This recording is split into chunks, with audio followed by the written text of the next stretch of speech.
Hey guys, welcome to TCDQ podcast. Today I've got a very special guest with me who goes by the name of Monster Marv. You also go by another name, isn't it? Is it Big Show or Shut Something? People call me. That's the old, my The old old name. Like, I've got a lot of names. Like, Cool. but they was the main ones, isn't it? Do you know what I mean? So we stick to Stratford Monster days Marv. and that. Like, Stratford days. mm. Okay, so thank you for coming. Thank you for having me. I still. appreciate that. I'm looking forward to this interview. So usually when I start my interviews, I always like to start off from like the beginning, which is obviously like your childhood, growing up, the area you came from and stuff like that. Just a little bit about yourself. Yeah. So what ends are you originally from? And what was your childhood I'm originally from Hackney, yeah. Oh, Hackney. But I'm originally from Hoxton. Okay. Yeah. It was predominantly white back then, but everyone was like the area full of boxers. Okay. Yeah, like everyone boxes. Everyone used to box in a local boxing gym. You have a boxing Lion Boys Club, or you boxed at Repton Boys. It's like Bethnal Green and Hoxton. They used to have the rival clubs, basically boxing clubs. Okay. But the Crays used to box at Repton, the Cray twins. Okay. Mm. But you're kind of like from everywhere, right? Because I see you've been about, You know, get about, obviously, right? obviously, the home life growing up was a bit techie, innit? So it's like my mum and dad had their little issues, so then I end up falling into the cracks of children's homes, foster homes, and so I was just in area to area to area to area to area. You get, because I kept on getting kicked out, and then secure units, and then kicked out of this one. It's a little bit mad still. Okay, I didn't know that. Okay, but so originally you was born in Hackney, and then your parents went through a divorce, No, they weren't married at the time. separated. They weren't married. Like, obviously, my mum had a child when she met my dad. You understand? Like my older sister. Okay. You get me? So when my mum and my dad met, it was like there was like a young couple kind of, and then they had me, and then a little while after, my little sister. Yeah, but they weren't married, no. But my dad was kind of like, my dad was on the roads as well, innit? Okay. But he was like a little bad boy, Irish boy, innit? Yeah. Was he Irish? Okay, so you're Irish. You got Irish. Half, in you. yeah. Half Jamaican, Okay. half Irish, yeah. Well, that's a mix. That's two like Two hot tempers tempered right people, there. yeah. It's like Definitely. I know it's a guy who's half Moroccan and half Irish. I was like, yeah, that is It's a wild mad as mix. well. Yeah, it's a that's wild mix still. Okay, yeah, it makes sense. So, did you used to do boxing? Did you? Yeah. Yeah. I was, yeah. That's what I was kind of. That's why everyone's called me Big Show. Okay. Let's just knock everyone out. Used to, because I was the big kid in it. I was big for my age as well. So we used to go to a place like Stratford Rex and stuff. Like, but you know, when you're young, like money was a bit tight in it. So we just backdoored it, and then you run into security. You might have to knock one of them out to get in to the DMX thing. You know what I mean? Like stuff like that. So yeah. But yeah, it was it growing up. It was a bit mad still. So what was it like? What was it like growing up in Hackney? Because Hackney was quite a rough area as well. Fucked. Yeah, roughly. back, like when I was growing up in Hackney, it was like it was reckless. Like there's a lot of shootings. Like you get shot for wearing the same trainers as the next man. Like, oh, why you got my trainers on? You didn't ask me to buy them. And if you have an argument next minute, the area's taped off. It was fucked. Do you get Serious me? to that level, to that. It was fucked. Yeah, Like East London's always been kind of fucked though. Yeah, it's because I kind of not. I didn't grow up. Well, I did spend a lot of my childhood time up there because my cousins live in North London by Finsbury Park, which is not too far from Tottenham, and then Hackney's down the road. So I've got family members and stuff who live around there as well. And I remember they used to have like beef with each other, at the Tottenham lot with the Hackney lot. Originally, we was all friends. Okay. And then, depending on who you ask, they'll tell you different stories. But the timeline I remember is a kid called Popcorn. And before Popcorn, he was like a little bad boy, innit? Do you get it? And Hackney and Tottenham done a robbery together back in the day. I don't want to start shouting at names who did it, but they robbed Selfridges for over £1 million worth of clothes back in the day. But the Tottenham man, it was the Hackney man had the move, and the Tottenham man had the vans and that. You get it? So Teamwork. They basically slept in. Remember the tables, and when you used to go to Selfridges, you have all them big tables with all the clothes on it. Certain man hid under the tables, in it. Then when they shut Selfridges, they just licked it off, in it. Okay. And then the Tottenham man, if you ask the Hackney man, the Hackney man will tell you Tottenham man stole the clothes, in it. They took because they had the vans, and that's kind of how the riff kind of started because they bumped man, in it. Ah, okay. Yeah, and then Hackney man used to go into Tottenham. Well, Tottenham man used to bring Hackney man into Tottenham to rob Tottenham man, and then vice versa. Do you get it? So then the tension started to build from that. But then when Popcorn got murdered, that's when it all kind of just went, Left. just parted. Yeah, because you remember, we're across the road from each other. So some of our aunties live in Tottenham, some of their aunties live in Hackney, innit? So you're going to be in each other's ends anyway. Do you know what I'm saying? But after that, it kind of just went a bit mad. So what age was you when you started going into like homes and stuff? And what was that like? About 13, 14. Okay, so I was already set in my ways them times though, innit? So it's like, that when you're 14, when I was growing up, the 14-year-olds were like 19, 20-year-olds. Do you get it? We're like fully advanced because poverty will do that to you, innit? It wakes you up quick, innit? Yeah, you got to grow before your time. You got problems now that there ain't no time to finish school, and do you know what I mean? That's how it was. And a lot of people had broken homes anyway, so a lot of the dads, all the mums and the dads weren't really together. Not everyone, but quite a lot of my friends growing up, it was either they had their dad or they didn't have a mum, or they had their mum but they didn't have a dad. You know what I'm saying? Yeah, so it's like it was like the norm, homes. isn't it? Yeah. What was that like for you though, going into homes and stuff? Like the first time? I loved it, man. Because you kind of probably had freedom, yeah. My dad was on some fuckery. He was like, because I used to box and stuff, he used to have a strict regime for man, innit? So it was like all my friends was allowed to play out till 7:30, 8 o'clock. If I not come in at 6:30, the door's getting locked, innit? Because my dad used to work in demolition, innit? So he used to have to get up at like 4 or 5 in the morning to go to work and that. So he wasn't really on sitting up at 10 o'clock and waiting for you to come. Yeah, he wasn't feeling it, you know what I'm saying? Okay. It's just a school of hard knocks, innit? And then like your music and stuff, when did you start getting, have you always been into music from a young age? No, I got into music in Stratford, you know, because basically I got kicked out of Hackney. I got banned from Hackney, innit? Because I was just a bit naughty, innit? Wait, when you say you got banned from Hackney, you need to be a bit more specific. What do you mean? The police got the courts to ban me from Hackney, innit? At what age? For 3 years. At 13. Damn. You know what I'm saying? So Felicia. I had to move to Stratford, did it? And then when I moved to Stratford, I had to then go to school in Stratford. Do you understand? Okay. So I ended up going to some place called, it's like a unit, you get me, called New Canteen. But then we used to go there Monday to Thursdays, and then Fridays we used to go to a place called Beckton Globe, where it's Beckton. So it's like a studio.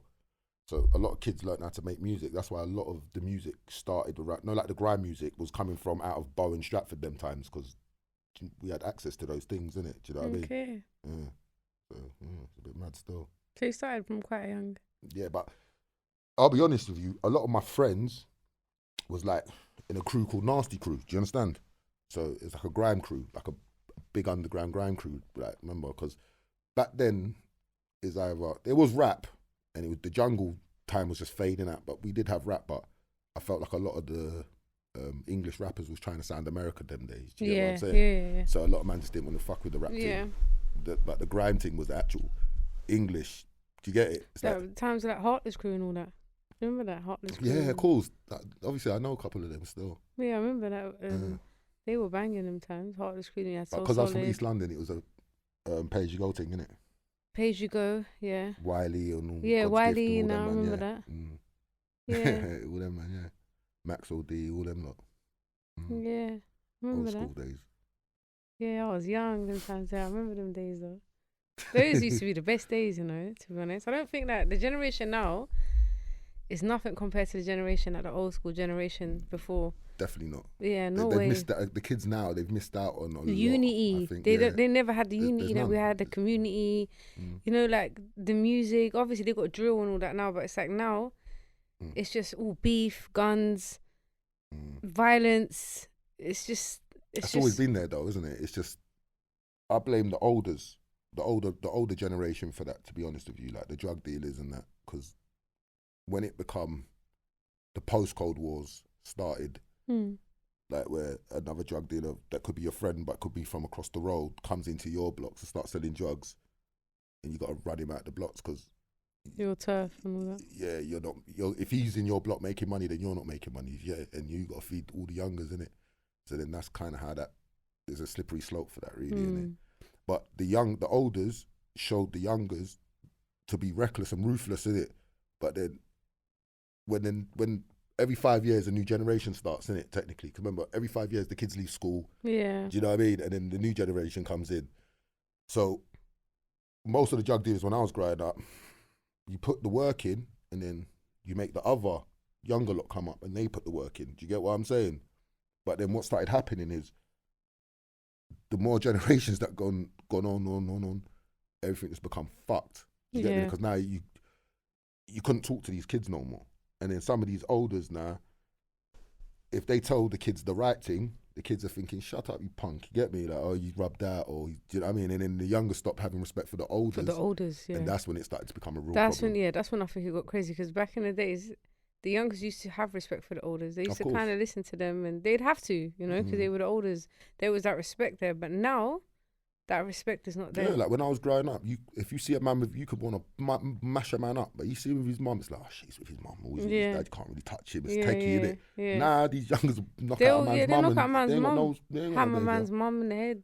It's fucked. Yeah, it's mad, it's crazy. But then certainly the youngers don't have respect for their own mum, so it's kind of like, he's not going to respect your mum if you don't respect his own, do you know what I mean? That's true. But see, like back in days, there was certain men who never used to have respect for their own mothers. And then obviously when the people would find out, they would like beat him up or whatever and be like, nah, man, you get beaten because how can you disrespect your mum? Straight away for that, yeah. Yeah, but now all of that's gone. Like, even snitches. You can be like a snitch and you can be on road and it's cool. Like, you know what I'm saying? Everything's changed. You know what it is? Back in the day, if you was a snitch when I was growing up, you couldn't be on road. Banned from the ends. Yeah, you're banned from the ends. There's no way you can be a snitch if you make money. You're a snitch. Yeah, now it's cool. Care. Look at Rick Ross. Like, he used to be a cop in jail, and he's a fucking rapper. Yeah. So now when I'm looking at the thing, I'm thinking that could never run back in my day growing up. You know what I'm saying? Like, man, like, you're a fed guy out of it. Do you know what I'm saying? Even that whole situation with 6ix9ine as well. Remember that situation with 6ix9ine? Do you know? That one was a bit of a tricky one though. No, it wasn't at all. But that was still like... It wasn't at all, because the way I got to look at it is this. This is where you got to look at it. This kid is running around trolling everyone and then making gangsters deal with his things. Real gangsters deal with his things. And then when it goes on top, I'm just a musician. But you're going and you're paying man on camera to go shoot up Chief Keef and them, man, innit? Yeah. And them man are serious as well. Like, they're not like, you know what I mean? They're real like, killers, innit? Beast with some real killers, like, it's crazy. But this is the thing, in my opinion, growing up in Hackney, I've lived in Tottenham and Hackney, innit? My mum's from North, my dad's from East, innit? Do you understand? Okay. So I grew up in both, and I used to go to school in North. Like, Tottenham man are killers, and Hackney man are money makers. That's the difference. Don't get me wrong, you got a few crazy man in Hackney that will kill. Do you get it? But Tottenham's it's full of them. Do you get what? It's full of murderers and robbers. You get it? Hackney man are more drug dealers, money makers. Do you know what I'm saying? So, Stratford, same thing. Stratford though, they're all robbers as well in Stratford.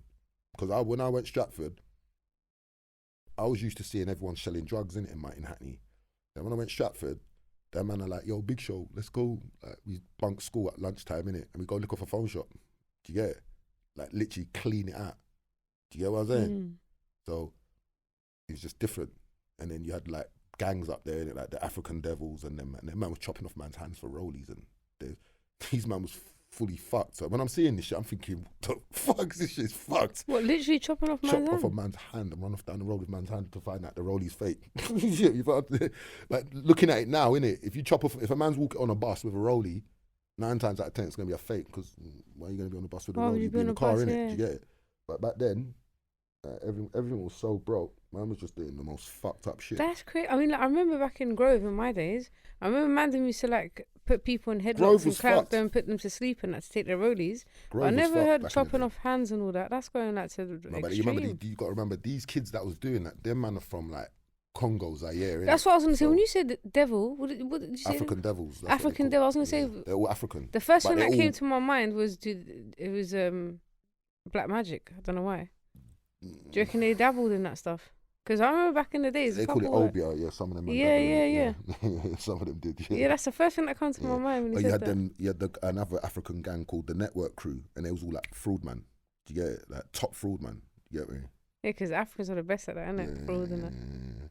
So it's kind of like, but I think I used to just be a bit lost in it when I was young. So I used to just, obviously being in a new area, trying to make friends.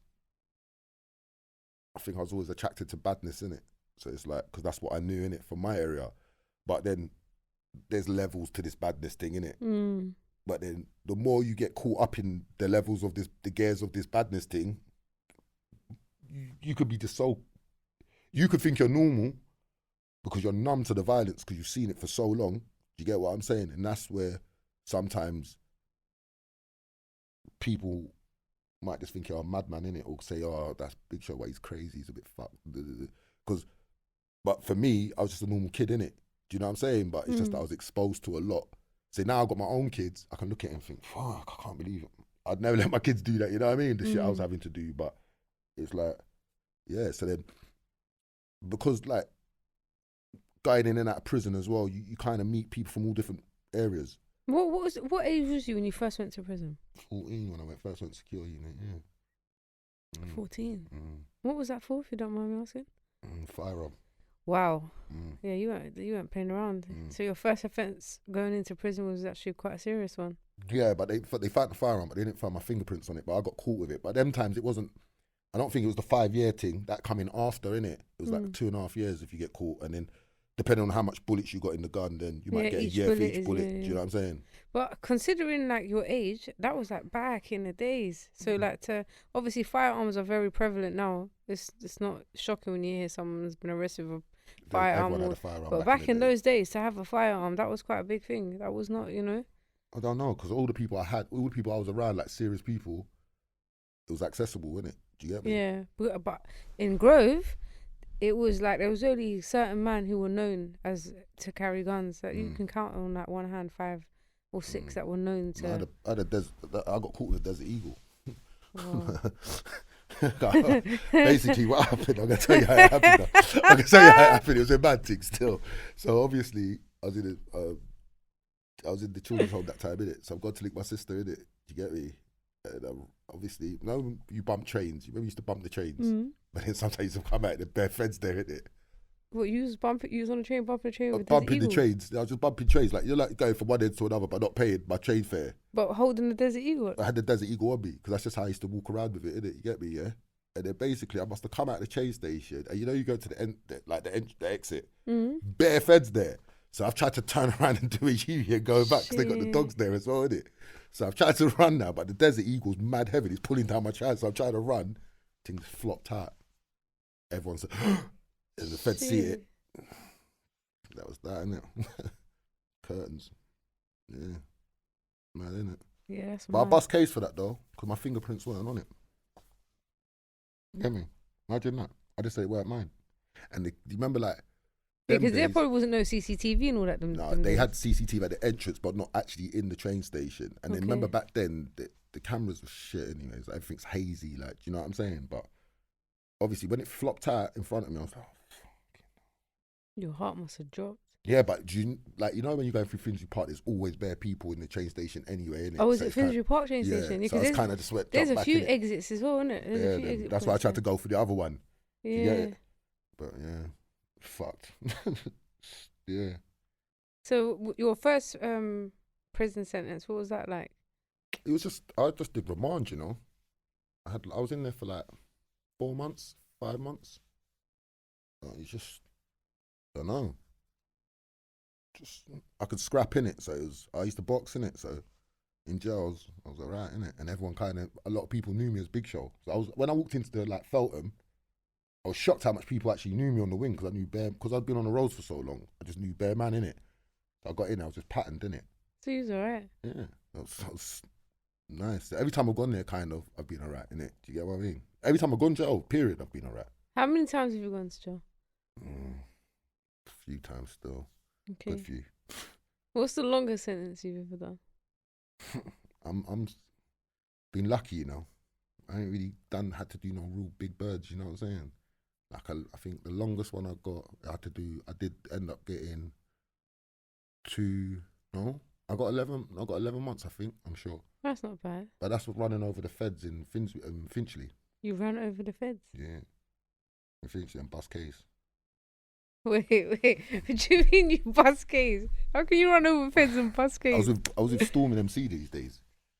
Fucking went down to Finchley to do my thing. And then got into a little madness. Jumped in the car. Storming was like, feds. But I thought it was a parking attendant, innit? But I'm trying to turn the car on, but the car's already on. So I've got out the car, but I've left it running, innit? But the car was brand new. So it's brand new. It's like, it's quiet. I couldn't hear it. So fucking turn in the key and the key's not working. And he said feds. By the time I seen the feds, I've pressed the throttle down. Vroom. So I said, fuck it, just run him over. So he jumps on the car now, and man just sandwiches him into bare cars and trying to get him off my whip. Got away. Then I'm going to, I don't know if I can say it. I went to Lady Fury's yard, you know, the MC. Oh, yeah. I was hiding that. I was hid out for a little bit, but then I needed weed. So then I must have went to Hackney to get my weed. And then I see a fucking burgundy estate car driving, but I see the man put the radio down. So I was thinking, shit, that's feds, innit? But the way he looked at me, so I tried to knock on this girl Emily's door to let me in so I could jump over the garden and that, but like the Fed must have come out, innit? And by the time she come to the window, the Fed was behind me, innit? Because he spun the block, come back. And he's like, Marvin. And I was like, I tried to ignore him like it weren't me, innit? Like, didn't answer. He said, Marvin. I said, nah. I'm like, open the fucking door. Man, She's looking at me, she's seen the Fed. I'm looking at her like, Emily, calm down, please. I beg you, I've got to get twos now. I've turned around because he's at the gate now. He's bust the gate. I'm at the door. He's behind me. He said, Marvin, for the third time. So I looked at him, I said, that's not my name. He said, you don't remember me, do you? Don't tell me he's the one you hit on them. Nah. Fucking, they raided my house like 3 months before for firearms, innit? So it was the same Fed, innit? So he knew me, innit? So I got nicked. And then they put me in I was in Collindale police station for about 2 days. And then they sent me down to Kentish Town to do an ID parade. I was in there for another day, but the Fed didn't pick me out. But they still remanded me, innit? Because it's a serious charge, innit? They tried to get me GBH Section 18 with intent, innit, basically. Or GBH Section 18, basically saying I tried to run him over and kill him, basically. But I didn't know, because I got into a little passer before I ran over the Fed, that's what drew the Feds to me in the first place. I didn't know that, I didn't know how it worked, innit? So basically the judge was like, said to the jury, when he got in the car, he was already angry because he's already done X, Y, Z. Do you understand? So when the police officer's standing in the front of the car, how did he propose to stop the car from propelling forward? This is the judge's words, innit? I was looking at my lawyer, like, what the fuck's he talking about? Do you get what I'm saying? Because I'm just saying not guilty. Because I always say not guilty. Even if I'm guilty, I'm not guilty. You know what I'm saying? Because, yeah. Nah, I end up going to jail, man. But obviously, they ended up giving me 11 months, innit? But they couldn't even prove I was in the car. The only reason they proved I was in the car, they couldn't prove I was the driver. They proved that I was in the car because there was a A4 piece of paper in the passenger side with my thumbprint on it. Do you get it? So they linked me, that's how they linked me to the car. But yeah, me and Stormin done the mad thing, run the Fed over. And I think that's kind of why Feds have always hated me, innit? Because, you know, when you're young, but you get older, you realise you can't touch Feds. Innit? Yeah, they stick together, yeah. You're fucked. You touch a Fed, you're done for. So yeah, man, that was all mad. You get me? What's the craziest thing you've ever seen in jail? In jail? It's Or a like bit normal, innit? The craziest situation you've ever been in, or some brother said that he's gonna rape my daughter. I just had my baby daughter still, and there's time I had my platinum teeth in and that. I had them all taken out, innit? I was a bit reckless still back then. And then he said it, meaning it was because I was trying to sleep, innit? You know when you go to jail, you're fresh in there, innit? Like, I'm just trying to sleep through the jail. And every night, this guy's shouting out the window, like, to his brethren, innit? So I'm going to say, shut up, you get me? And then he must have said, bro, who the fuck you talking to, bro? I'll rape your daughter. And then them times, remember, everything's heightened, innit? And then he told me suck my mum as well. So then the next day, I'm going down to get my breakfast, innit? My breakfast packing that. Walk down. And I had the lunch trays. Walked down it, and he's walking outside. Whacked him in the face, innit? Broke him up, and then a couple days later, man had the sugar water. Oh, is that like hot kettle water? Sugar, and dashed it on him. Yeah, but I ain't really seen some crazy shit in jail. But for me, that's the craziest thing I had to do. Because normally I'm just like, I'm just back then I was just punching people in the face, innit? Do you know what I'm saying? But them times, that's what, you know what I mean? Then I bit him. That was that. Do you know what I'm saying? They put me on the block and they wouldn't let me off for time. So they basically said, because remember when I went prison, I was always doing violent stuff. So I was never allowed to share the cell. You're not allowed to share a cell if you're in there for violence. And they put me in with a cellmate. And then obviously I told the cellmate you can't shit when I'm in it. 'Cause I don't want to smell your doo doo. I got a weak stomach in it, so I end up puking if I'm smelling the next man's doo doo in it. This guy's just taking shits every day in the cell. So that one time I walked in the cell and the cell just banged out my cell shit. So and they fucked up my visit. So I remember just brocking up in my cell. But fucking, they got in trouble because when you're in there for violence, you're not allowed to share cells. You have to be in a single bang up. Yeah. Yeah. But the jails these times are overcrowded. I was in Norwich when it happened, didn't it? I was in Norwich prison still. Then they kicked me out of Norwich. But I realised, because I was a big youth as well, and I could box and stuff, and they knew, and the screws knew I could fight and that, it was kind of like, anytime I got into an argument, they'll just ghost me from that jail to another jail to another jail. So they'll bust your door at 12. you're ghosted. Like my cellmate will be, my next door, and his cellmate will be like, Marv, where you going? I said, bro, fuck no. 1 minute you're there. Yeah, just 1 minute, and then I'll be in fucking, then I went Bedford, and then it's ghosting me around all these jails. So you've probably been to quite a lot of different prisons. Yeah, but I got kicked out of Bedford for inciting a riot, but it wasn't really, innit? It wasn't really, I just said I'm not banging up because they wasn't giving me an exercise. You know what I mean? So that every day you're supposed to get exercise, innit? Do you understand? And that's how, in jail, that's how you do your business on the exercise yard, innit? You get this, and, you know what I'm saying? You do your little ones and twos, innit? Okay. But they weren't letting man out, innit? So it was like, man stressed, innit? I'm sitting with these times on my boy Ian Beeson. He's from East Ham. He used to be a football hooligan. Do you get it? So me and him was just sitting in the cell, just jamming, and me and him both got ghosted, and they kicked us out of Bedford, put us in High Point. Then I got kicked out of High Point for threatening the prison officers because they didn't give me tag. Then they put me across the road in Edmund Hill. Then I had another court case, so I had to go back to the Ville because it was in London, innit? And then I tried to go back to Edmonds Hill because I had a shower in my cell. It was kind of a right that you can get stuff sent in, like trainers, wear your own clothes and that. They said they're not accepting man back because they share the prison officers with High Point because they're across the road from each other. So they share the prison officers. Okay. So the prison officers are threatened. Obviously, you informed them. They all knew about it, innit? Yeah. I said to them, what did I say to them?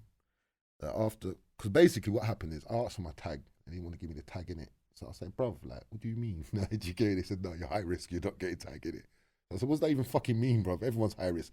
But then when I'm watching all these heroin addicts and crackheads these men have got 50 burglaries under their belt and you're letting them back out.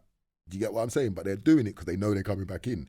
Whereas me, I might not come back in. I remember jail's a business and people don't understand it. It's a business. Yeah, so they try to hold you in there. You know what I mean? So, yeah, that's how that story went in. So how long have you been out now? Like, how's the longest? Has it been the longest period that you have? I've been out for a long, like, I think 2005 is when I last went jail. And I come out and I stayed out until 2021 when all that Dutch Valley thing happened, and then I got put back in jail. The same day that all happened to him, that's the day I got put in prison. Okay. It's fucked, innit? Well, is it anything to do with that, or is it something separate? No, nothing to do with that. No, nothing. Something. I just felt like, I don't know. It's a bit like, obviously I had like a little ism with people in Hertfordshire, innit? Do you get me? Obviously, it's like I didn't know these guys was gangsters, innit? Because we used to go to the same gym.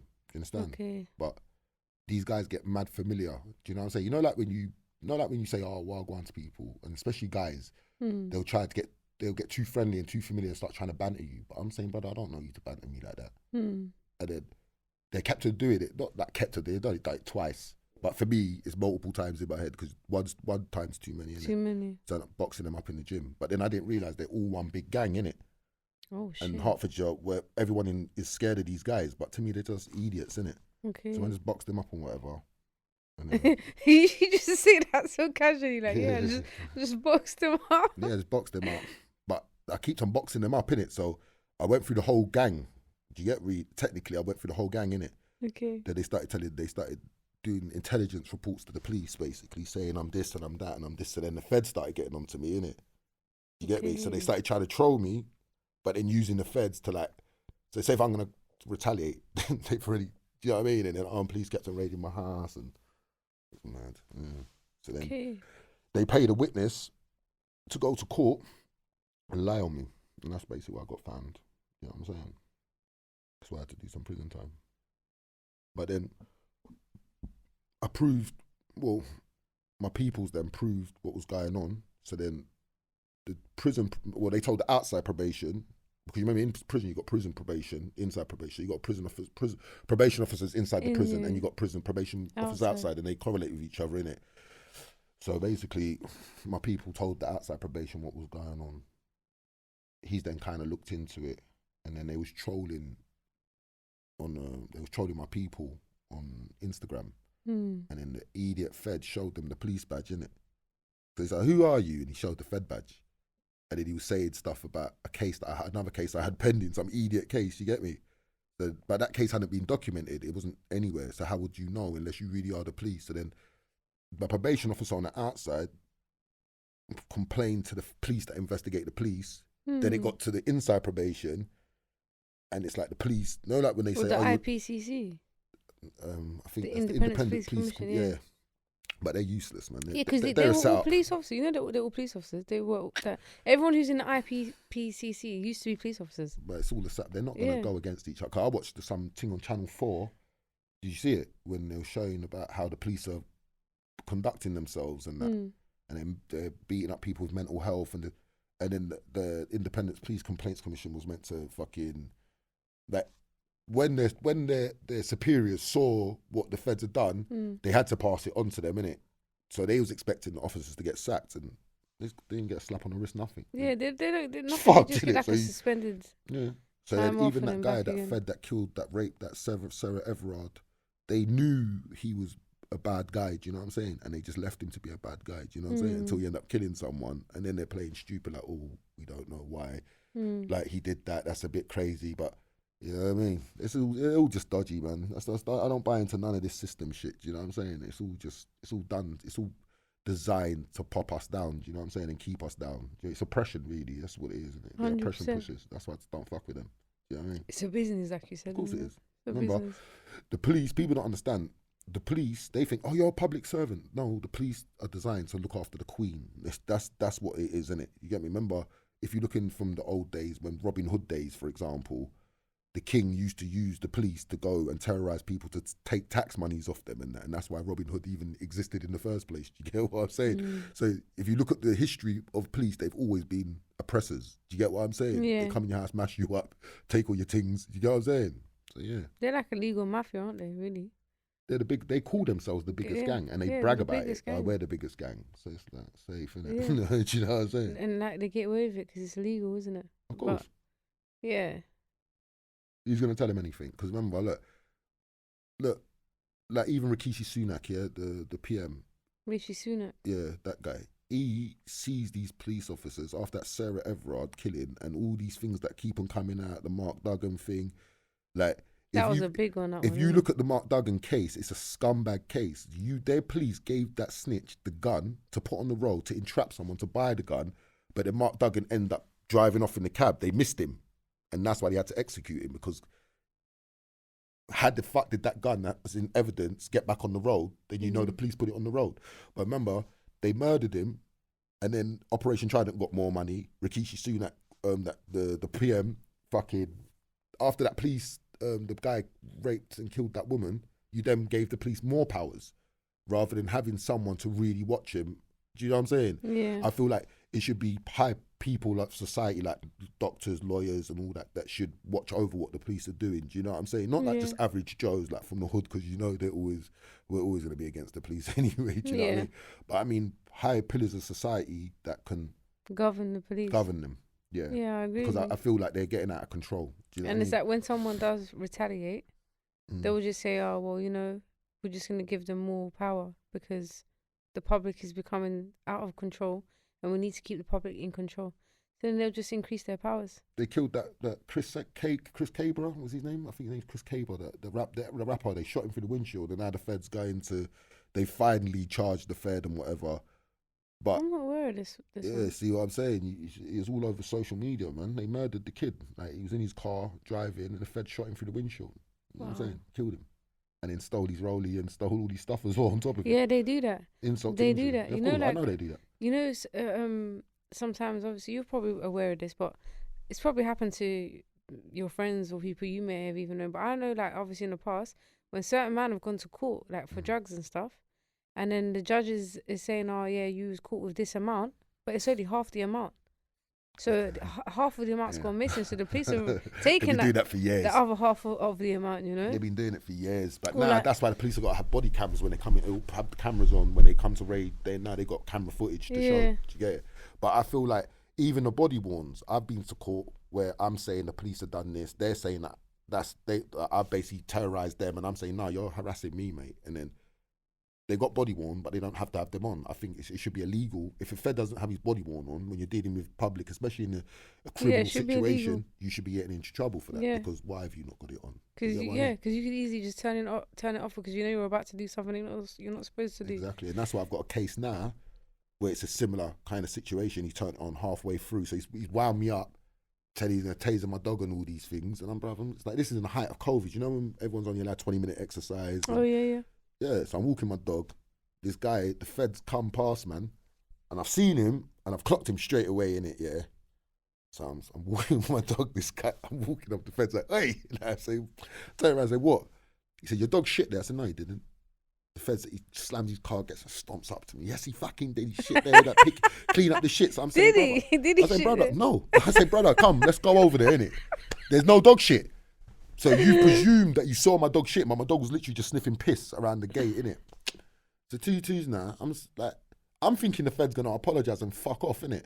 He's there getting mad cheeky and that. So I'm saying, brother, like, my temper's a bit wild, innit? Like, so I'll only put up with a man's shit for a good couple minutes and then I'm just gonna spaz. Then I started spazzing on him, then he wanted to turn on the body worn. Do you get what I'm saying? Okay. But my lawyer's basically saying, I don't even want to say because that case is still ongoing, innit? So we'll see how that turns out. But there's a way to beat them, and I didn't know because in the police cars, there's trackers in the car. Do you understand? Mm. So it shows how long he was parked there before he got out of the car to then approach me. Do you understand? So there's going to be a big gap. Do you see where I'm coming from? So hopefully my lawyer can beat that case, innit? Otherwise, I'll probably end up back in jail because in Hertfordshire, Hopefully the not. system's fucked up there. It's not like in London, when you're in court, you're allowed to speak. But in Hertfordshire, it's yes or no, yes or no. Do you get what I'm saying?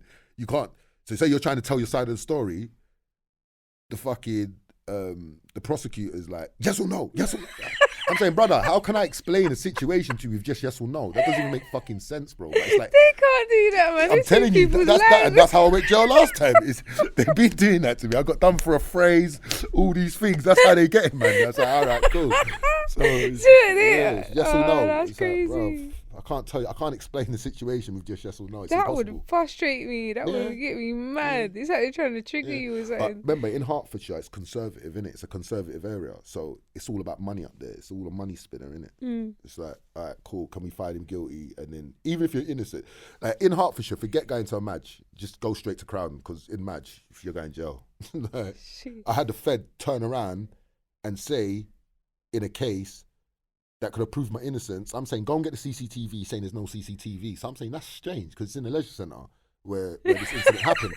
There's like 8 cameras. Like, then I say in front of the judge, my lawyer says in front of the judge, oh, could you watch the screen? So he put it on, said, there's all these cameras, why didn't you get it? Oh, we just didn't think it would be helpful to the case. And I went to prison. Could have proved my innocence, you know what I'm saying? Done me over. That's But- bang out of order. Yeah, and then they give them then they'll give them say if I get found guilty, then the feds quickly give them an intelligence report to say I'm a dangerous person or whatever to make sure, like, to sway the judge to put me. They're onto you, innit? Yeah, they don't like me, innit? But that's why I was happy to be in the music thing with doing the music. You know what I'm saying? But yeah, even Yeah, then, I was gonna get to that. So I was gonna ask even you. then So it still went left. Yeah. was you doing like management and stuff? Is that what was your role in the music? Because I know before you used to actually do music. I think you dabbled in a bit of rap. I would say I didn't want to be a manager. I just wanted to be an advisor. You get it? Okay. Because I've been around a few MCs from grime who actually made it. Do you get me, into the industry? Do you know what I mean? And I just see how the industry kind of done them. So done them dirty. yeah, Yeah. and that's why I said to Dutch, because it left a bad taste in my mouth even from back then. Do you understand? And then I said to Dutch, I'd advise you, but I don't really want to. Do you know what I mean? But it's like the big brother, little brother relationship, innit? So he's like, bro, if I'm there, you're there, innit? Kind of thing, innit? So obviously you're so- like the older Yeah, brother. yeah. Yeah, because I noticed in that whole situation, I don't know too much about it, I remember when it all went off because it was like viral, wasn't it? It was a big, big thing. But I know that you was probably not I was gonna say one of, but probably the only person that proper stood up and spoke out for him because he stayed quiet for a little while, which because he's advised to stay quiet by a man like Charlie Sloth, by a man like people that he kind of thought was his friend and had his best interest, didn't have his best interest, and they was telling him to be quiet, and then management was getting told if he doesn't stay quiet then he's going to lose money, because as I said before on Spray's podcast, like a lot of people don't understand that you can't embarrass any of these companies like Foot Locker, Footside. You can't even you can't embarrass them. No way. Do you know what I'm saying? If you sign a contract, as soon as something comes out, remember they're endorsing you and giving you and paying you to wear their stuff or to. Do you know what I'm saying? So as soon as something negative comes out, it can affect their brand, innit? So straight away, it stipulates in a lot of these contracts that they're not taking no type of embarrassment, otherwise they'll just cease to do business with you. Same thing with Rick Ross and Puma. When he done something, Puma just cut ties with him straight, and MMG cut the ties. So I've always kind of known about it. Do you know what I mean? And Kanye with Adidas as well. Yeah. So it's like a lot of people think, oh, but he should have just spoke. But it's kind of like when you're gonna lose 3 or maybe 5 or 600 bags, and you've spent the money. It's a bit technical. Yeah. Do you really want to be sued back for the money? Do you know what I'm saying? Because remember, you haven't completed the contract with them. So technically, they're within their rights to say, look, we want our money back, and there's nothing you can really do about it. So a lot of people were saying to Dutch, oh, if you speak up now, it's gonna fuck this, just let it go away. And then other rappers, managers, because remember, we was new to the industry, like being actually in the industry. Like remember, it's different when you're around friends that are in the industry, do you know what I mean? But when you're actually in the industry, you know what I mean, and it kind of works very differently. But when I started speaking and going after certain people, they're trying to tell me behind the scenes, like, brother, we didn't want to do it. It's the labels are telling us to speak bad on him. Do you get what I'm saying? So then the labels that then pissed me off, because I'm saying, look, every kid's dream is to become famous at some point, and it'll just make money. Do you know what I mean? Yeah. So when you're having to do certain things that can put you in prison to make your money, and you see an opportunity to make big money and do it the legit way, you're gonna do it, innit? Of course. But for me, I didn't realize the industry was so greasy and sweaty and scummy as it is. It's a proper scumbag, cutthroat business. And when I started to actually analyze why they was doing it, and then I started talking to other people in the industry, and it's like I started to realize, I didn't get that being viral is a bad thing. I thought it was a good thing, but the industry doesn't like it because they're not in control. Remember, the industry send that artists and recruitment to recruit people to their labels. Now, if everyone was just to skip that queue and just go viral, remember, if you go viral, the public decide that they like that person. It's not. Do you know what I mean? It's not like not like One Direction. We'll use them as an example, right? They go on X Factor, and X Factor will give them a massive campaign, spread them all around the world until they become who they're supposed to, who the industry want them to be. Do you know what I mean? But I felt like at the time I just felt like, we're the guys. We've done the music, but then I didn't realize that the industry don't like you becoming viral because they're not in control now. So, because Dutch, he done it himself, right? He just he come out of prison, independent, and done it. We done it. Everything was independent. So basically, what the deal was is that we'll sell the music to the labels, but you can't sign the artist. Do you get what I'm saying? So you can buy the music, but you can't buy the artist until we finish doing all the projects that we're doing, and then when we see the first mixtape, second mixtape, then the album, then we can talk about signing the artist. Do you know what I'm saying? Whereas a lot of other rappers, especially from the streets, they'll just sign. Yeah, of course they do. They'll just sign, and they sign slave deals. So then, let me give you an example. I'm a businessman, innit? I've always been street smart and money smart. Do you understand? So for my outlook on it is like, why would we sign a deal for 700 or 75 grand or even 350 grand? Because that's what some of these deals are getting. Some artists get in the millions, but a lot don't. Do you get it? So why would we sign a deal for 75 grand, for example, and say one song makes he can make 10 that. million? Yeah, then exactly. it's already a bad deal because Yeah. now you've got a whole fucking mixtape. Do you know what I'm saying? So we were smart. Do you know what I mean? Plus, we had money around us anyway. And they don't like that. Yeah, they didn't. That's what it is. Because normally the label, they want you to beg them for money, but we was paying for the videos out of our own pocket, the clothes, the cars, all the stuff that you're seeing in the video. We're renting the cars for the video. We're paying for the clothes. And he was gonna be like, he was gonna be like, he was doing good. He was like, I'm gonna tell you because I was gonna say it on spray, but I didn't. I don't know why I didn't because I think it's still a sore point for me. Do you know what I mean? But I believe that they, like the powers that be in the industry, was pushing Central C hard. Do you get what I'm saying? They had this kid dressed as an American kid, and the campaign was really to send this kid to America and do the crossover. Central C. Yeah, but that cost a lot of money. So then, he was from them times there. He was.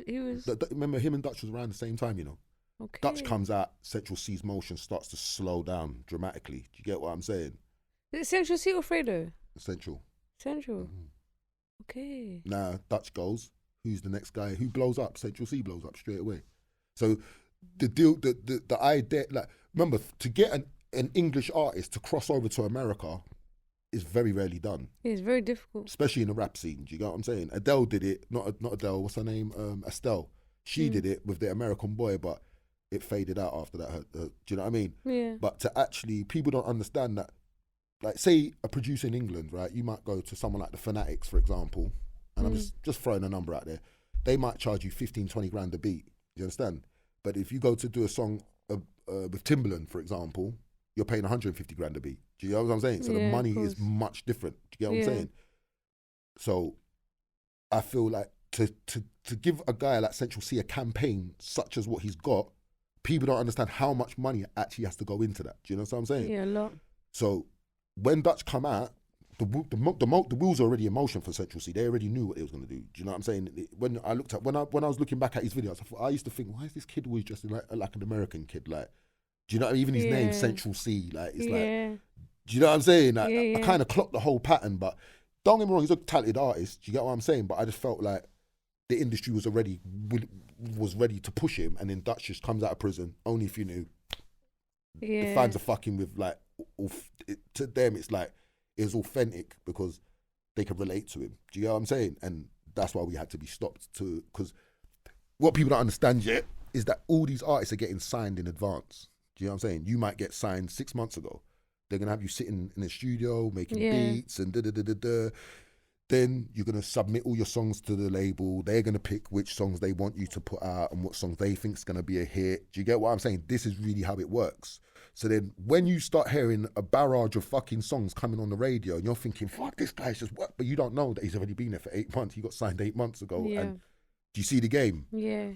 And what I didn't like is that there was conversations of Dutch replacing Stormzy.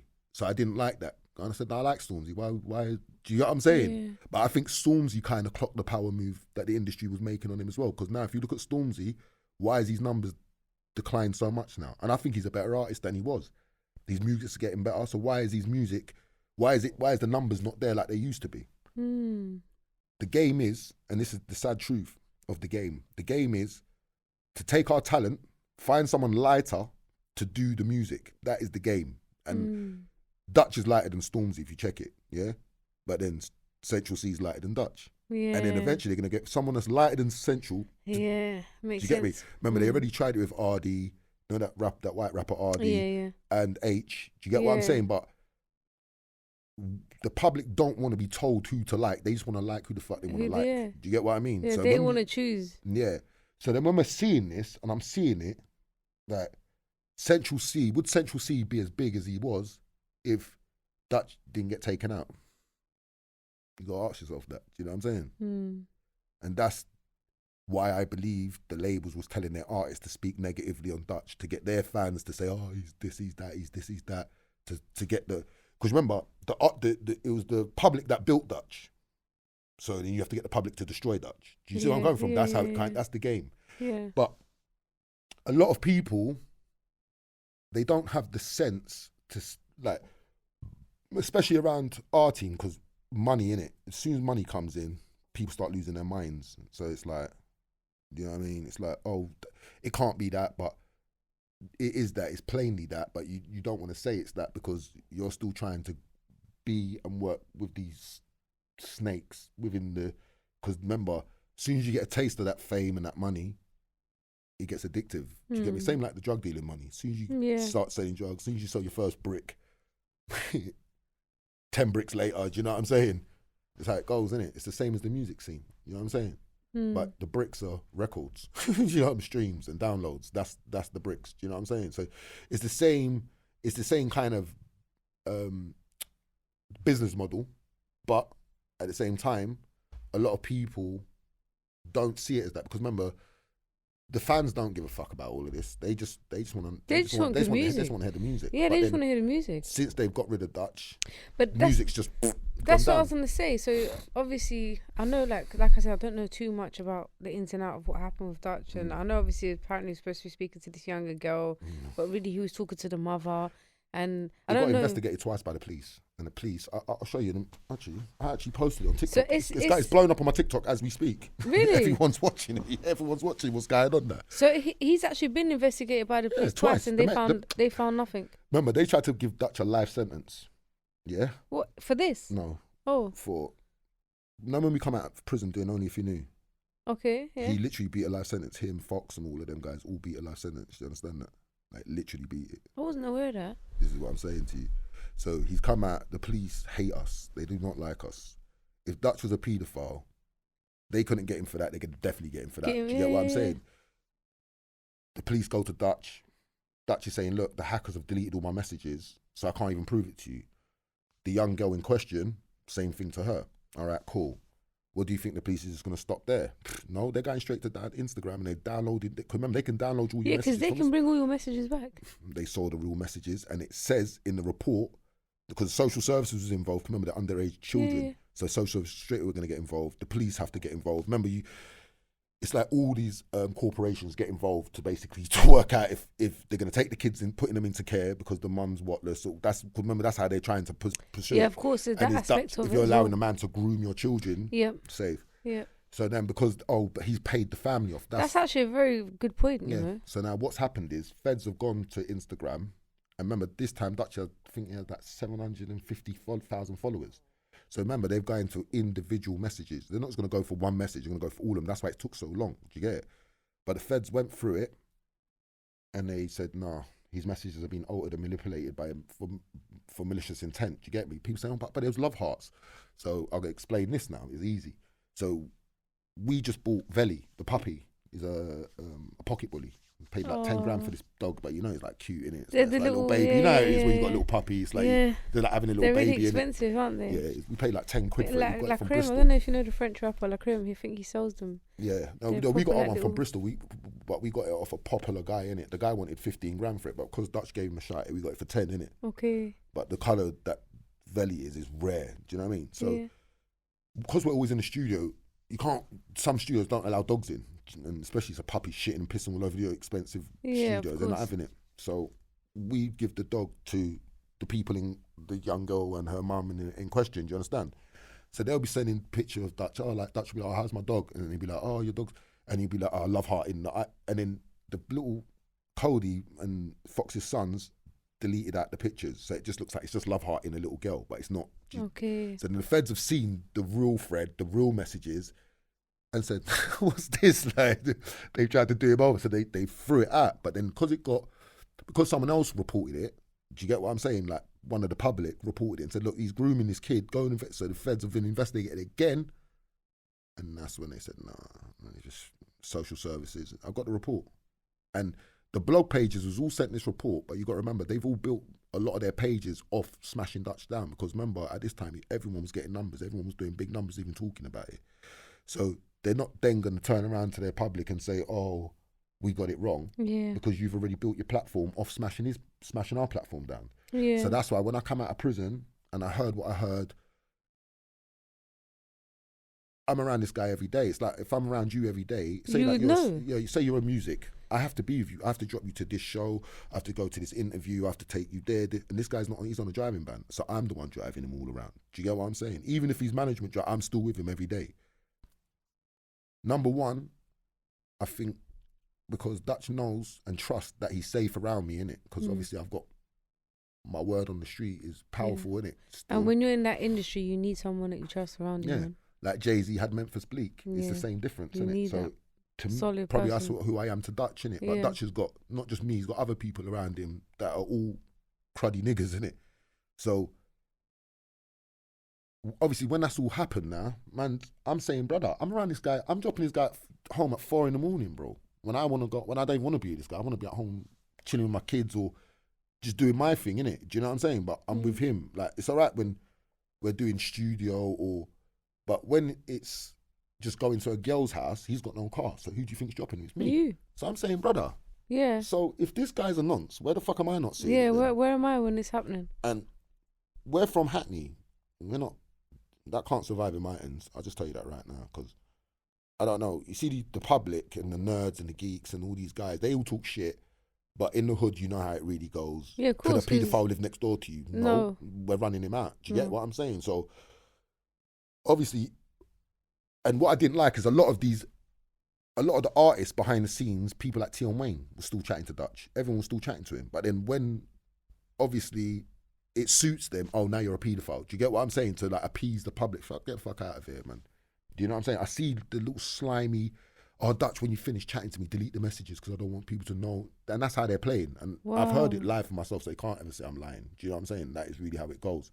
So do you think that they believed that he had done that? Or do you? No, a lot of them knew he hadn't done it. Or they knew that he hadn't done it, but they just didn't want to like F up their bag, basically, by being associated. But that's not real, though.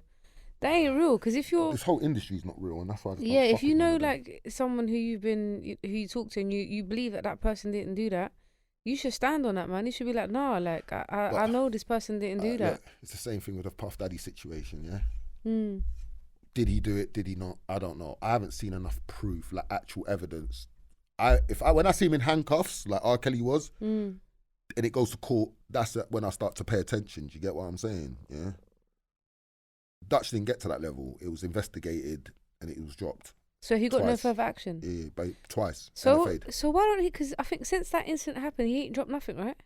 No, he dropped music. Oh, he has dropped music since then. He dropped some songs, but it's like it's hard, isn't it? It's hard. The trolls kind of control the internet now. It's hard to come back from. Cancel culture, everything controls it, but. I don't know. Like, I don't know. Do you agree with me? Maybe it's just because of the way I am, my character and personality, how I am. Yeah, but I feel like he should have just like stood on it and been like, "Listen, mate." He did. I didn't do that. He did, and eventually, after 2 weeks, he did. But it's a situation like where people don't understand. Yeah, it's only a criminal who will understand this. Whatever you say can be used against you. So sometimes you have to shut your mouth. You get me? Like, look, I'm going to give you a perfect example of similar but different. Yeah. So you remember that JLS, the singers that was on X Factor, right? Yeah. One of the guys, Otis, he got pulled into a rape, didn't he? And they smeared him in the papers. Oh, he's got nicked for a rape.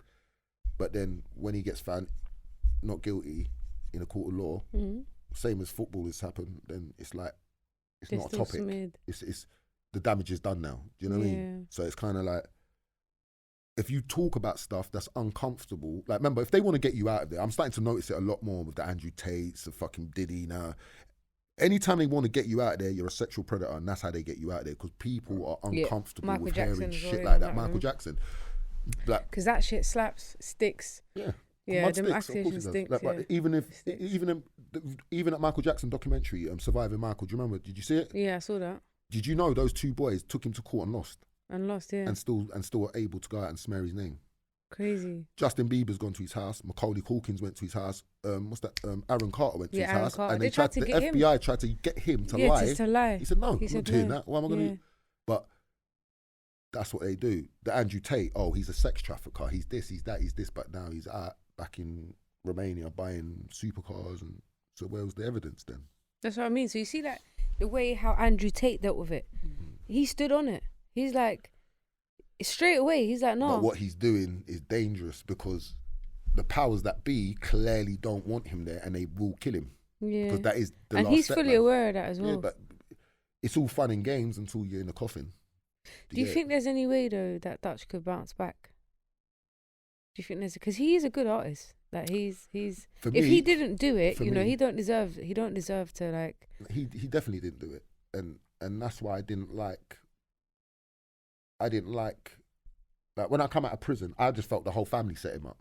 That's how I felt. Yeah, I didn't say that was going in. great. I felt like the whole family set him up, and that's just generally how I felt. I felt Cody, the auntie, they was all involved in it, and that's just how I feel. When you say family, you referring to his family or the woman? No, the woman. The woman. Yeah. Yeah. Why did she like? Why didn't she speak up and say no? Like, no, she did, but it was like it can go. It's like an either way statement, isn't it? It's like, oh well, there was reason for the flirt. Yeah, we know.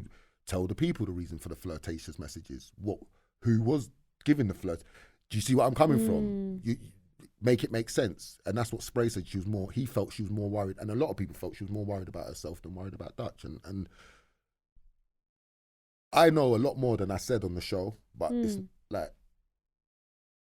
because of Fox and the love I've got for Fox, like I kind of keep it to myself. But there's a lot more to that story, and I felt like I don't really want to keep on punching the fucking wasp nest, if that makes sense. Yeah. Because do you know what I mean? But I just felt like the whole thing for me was telling, because I'm not an idiot. I'm smart, and I know what I know. And obviously, you know the ins and outs. I felt like they was all involved in that. To be honest with you, do you know what I'm saying? Because every time I was defending, it was the mum that kept on saying, "Oh, Marvin," and moaning, "Stop saying, you can't say this and you can't say that," and then leaning on his management to try to pressure me to stop talking. But the thing is, that I don't give a fuck about it. That's my little brother. I care about him. I don't care about all of them. Yeah, this is a serious allegation. You know, like there's nothing worse than saying someone done something that they didn't do. You're ruining his career. You're ruining his life. Paedophiles are into children. They're not into. And there's a lot of. I don't want to start throwing people under the bus, but there's a lot of singers in the industry that are big women that was dating Dutch at the time when all this was going on as well, and they all stayed quiet as well. It's like everyone just stayed quiet. So it's like I grew up with the sense to know that we've got a moral obligation to tell the truth. Do you know what I'm saying? That's where especially if I see a lie being told, I'm going to tell the truth. That's where I stand. My mum used to say, "Tell the truth and shame your devils." Do you get what I'm saying? Yeah, speak truth, man, no matter what. You get me? So even like Islamically, we're taught to speak truth, like in front of rulers, in front of whoever. It doesn't matter. You speak truth. Like you die on that. You stand on that. But that's why I was ready to go to war when I come out of prison. Yeah, because my little brother. Because I see you going in. I'm not having it. Use clashing quite a lot. Huncho. Everyone, C-Biz, everyone was getting it. I was just onto everyone. Everyone that felt that had the banter. Yeah, because with the black culture, we do have a crabs in a bucket mentality, and I looked a lot of people. Some people saw it and thought, "Is this real? Is this bullshit?" Like some people had but then with especially our culture, because I started to notice a trend. Like when I'm looking at Shade Borough, all the trolls they all look like us. They look our colour. They look like us. It's weird to me. Like if you look at Michael Jackson, all these people, all these celebrities that have been cancelled, like P. Diddy, it's the black people going after them. Do you get what I'm saying? It's like a crabs in a bucket mentality, like, oh shit, he's trying to escape, pull him back in. Like, do you get what I'm saying? And I didn't fuck with it at all. Do you know what I mean? A lot of the people, when I'm talking, a lot of people that say it are all people that are not, they don't look like us. They seem to understand what I'm saying. But it's the people that look like us, they're so ignorant, they don't want to hear what we're saying. It's like, oh, now, like, he's done it. But you mean to tell me, what investigation did you fucking do? You mean to tell me you think you got more powers than the police? The police done 2 investigations and they've cleared him. Who do you think you are to say the police are lying? Why are the police going to lie for a guy that's a paedophile? The police don't like paedophiles just as much as we don't. We think police don't have children. No way, they would have took him down. They would have gave him a big bird, bruv, because they'd have been thinking, yeah, you escaped the life sentence, but now we got you for this, you prick. You get me? You know how the police are. They're petty as well. So from the police, I'll show you. Oh, it's in my fucking coat. I'll show you after. But, see, obviously, because he's Steph London's brother, right? Yeah. And she's quite a big artist as well herself. It must have been very difficult for her as well, because I know, like, she seems to be, they kind of remind me of me and my brother, because my brother raps too, and we rap together and we're very close, and they seem to be very close too. and I think she's done a couple features for him as well and stuff like that. Mm. That must have been, what was that like for her, dealing with that, like seeing her brother go through? Is he a younger or older brother? Younger. Yeah, so that must have been very difficult for her to see her brother Horrible for the go. whole. So imagine your family listening to this shit every day, and it's not even true. Can you imagine how your family's gonna feel? Do you know what I mean? Like, you really got to take the music away and everything away. Imagine the whole world trolling you. Not the whole world, but say at least a quarter of the world. Yeah, trolling more or less. You, yeah, you'd feel like it's the whole world, isn't that it? will give anyone mental health. Yeah. Like, and the guy is fucking innocent. He's been proven innocent, but the blog pages won't touch the report or don't want to expose the report because I feel they work hand in hand with the industry anyway. Do you know what I'm saying? Like, they'll make some artists look favourable and some artists look shit. You know what I'm saying? Like, same with the Shea Borough. I've clocked their game as well. It's like, if you're African, doesn't matter what you do, they're gonna try to put you in a good light. If you're Jamaican, you're finished. You're out of it. They listen, watch it. Just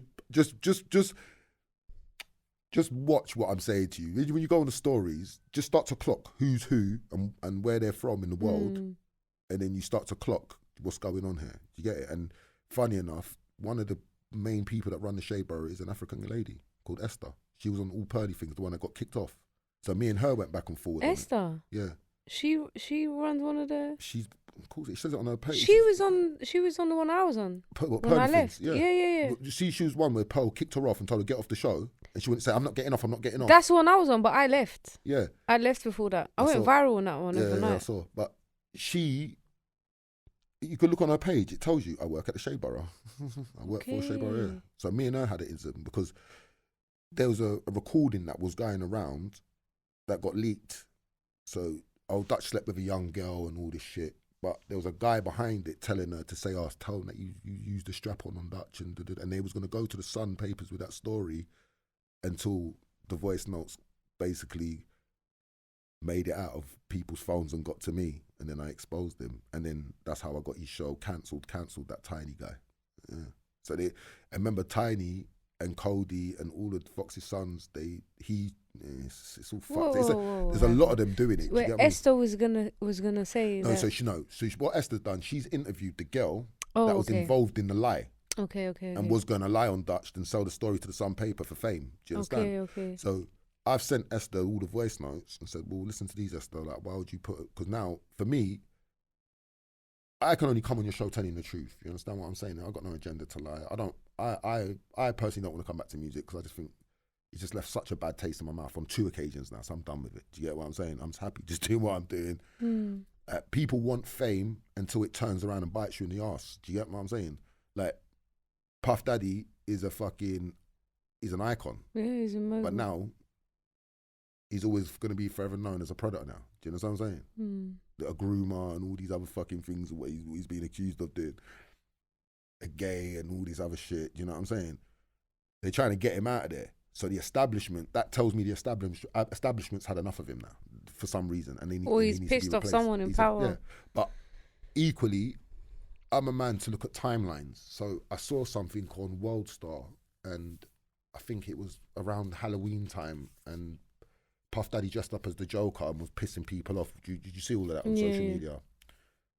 And then he got a cease and desist letter from the studios that own the Joker character and said, you can't do that no more, you can't. But I'm thinking, brother, it's Halloween. Yeah. Everyone dresses up as, why have you got a problem with him being the Joker? So then what he done is he dressed up as Batman. You can Google this if you don't believe me, Google YouTube. And he threatened to smash up a fucking, one of the execs in it that told him that he can't. Then all of a sudden, 2 months after that, or a month after that, Cassie comes forward, then all these other people start coming forward for him. Do you get what I'm saying? But before that, we've always known that a lot of artists are not happy with Puff Daddy in the sense that they always feel like they get the raw end of the deals, like the record deals and all that stuff with him, always keeping their publishing, do you know what I'm saying? So we've always known Puff Daddy does that because Mace outed him, everyone's outed him. But then I'm thinking, if everyone's outing him, why would you not out him for being a predator then? Because that would be easier to out him for that, isn't it? Than to say, oh, he's bumped me for all my money. Do you know what I'm saying? Like the Locks was going on Angie Martinez saying, oh, he owes us all this money. Where's my money, Puff? Like Jadakiss is going in on him. So there was no predator shit coming out. There was no of these gay parties. And where was all this stuff then? allegedly you've been saying he's been doing this for years. So why Mm. wouldn't that be say, oh, he does this, he does that, and where's my money, puff? Do you get what I'm saying? So you're building a picture of who this guy is. But I just felt like 50 said it himself. As soon as he paid Cassie that money, he fucked up. Because now everyone's gonna want that money. Everyone wants money. Everyone wants an easy come up in it. Do you know what I'm saying? And it kind of makes you look guilty. Of course. So for me, I just feel it could be true. It might not be. I don't know. I wasn't there. You know what I mean? I can't tell you what happened. I wasn't there. Do you know what I mean? I can see a pattern starting to form that whenever the establishment has a problem with someone or doesn't want them anymore, you are a predator. Do you get what I'm saying? Like Andrew Tate wasn't all these things until they realised this guy's more Googled than Donald Trump at a time when Donald Trump's is going after Muslim people and being a bit racist here and there and and just taking a piss a little bit, you know what I mean? And flexing his biceps and that, because now he's probably the world's most powerful man at this point. He's the president of America, isn't it? But when you realise this kid from Luton, or this guy from Luton, should I say, you're saying he's basically manipulating all the young boys, but then when you really watch what he's saying, he's manipulating them by telling them, stop working at Sainsbury's, you're not going to become rich working at Sainsbury's. Do you see where I'm coming from? Get to the gym. Work for yourself. That's how you become rich. You won't get rich working for Tesco, Sainsbury's. And if you look at the school system, it's designed.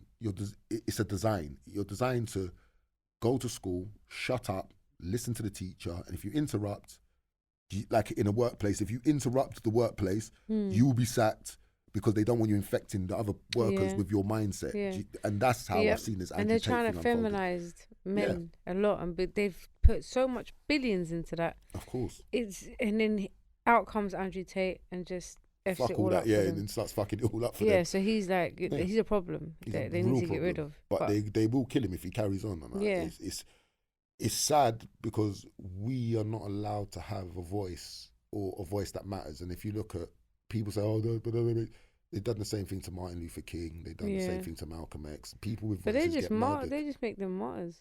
Yeah, exactly. But martyrs. Eventually, the world is being controlled by the internet.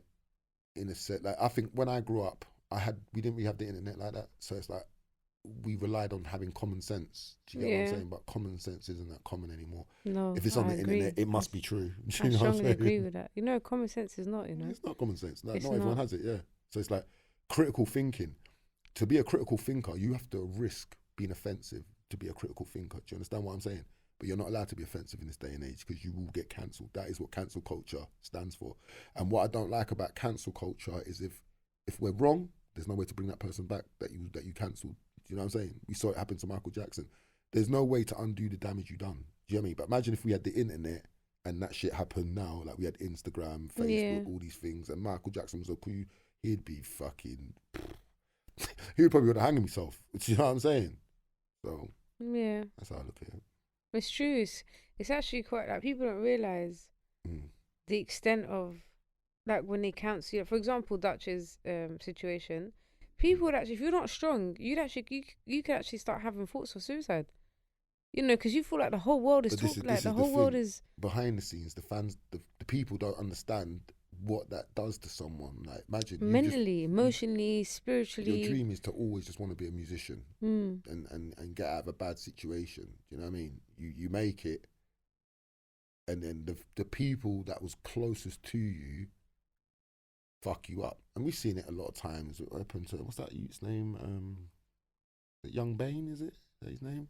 That rapper, the singer rapper guy, and the guy that got robbed for his watch by his own friends, took his Richard Mille. Do you remember that? No. If you saw that, it was all. It's like, I think his name's Young Bane. Is it Young Bane? Oh, I forget his name. And there's so many fucking people. But yeah, one of their friends. Then you had that guy Mowgli, another rapper from up north. His friends stole his chain and robbed him because he wasn't feeding the wolves. We see it all the time. But in Dutch's situation, the powers that be have made it they've put it in such a way, there's no end to this nightmare. Do you get what I mean? Like the police could come out and do a public press and then The And trolls will be still like, oh, they've been paid. Do you know what I'm saying? That Yeah. there's no common sense. Do you know what I'm saying? I think it's so deep that I think at that time as well, it almost also affected Steph London. It did.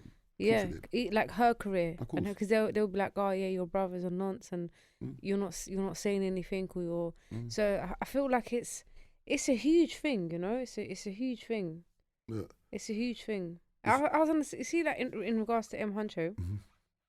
because I saw there was I watched some of your videos where you was clashing him, Mm-hmm. and I saw that obviously that you exposed his face, whatever, Mm-hmm. and he was sitting in the studio working with Mm-hmm. Dutch. Mm-hmm. So did those two have some sort of friendship, or was He it was just cool with him, yeah. But was then it he just went and professional? said something.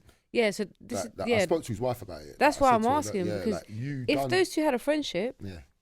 why would he then go and write a comment like But this is that? the thing. They're saying that they didn't write that comment.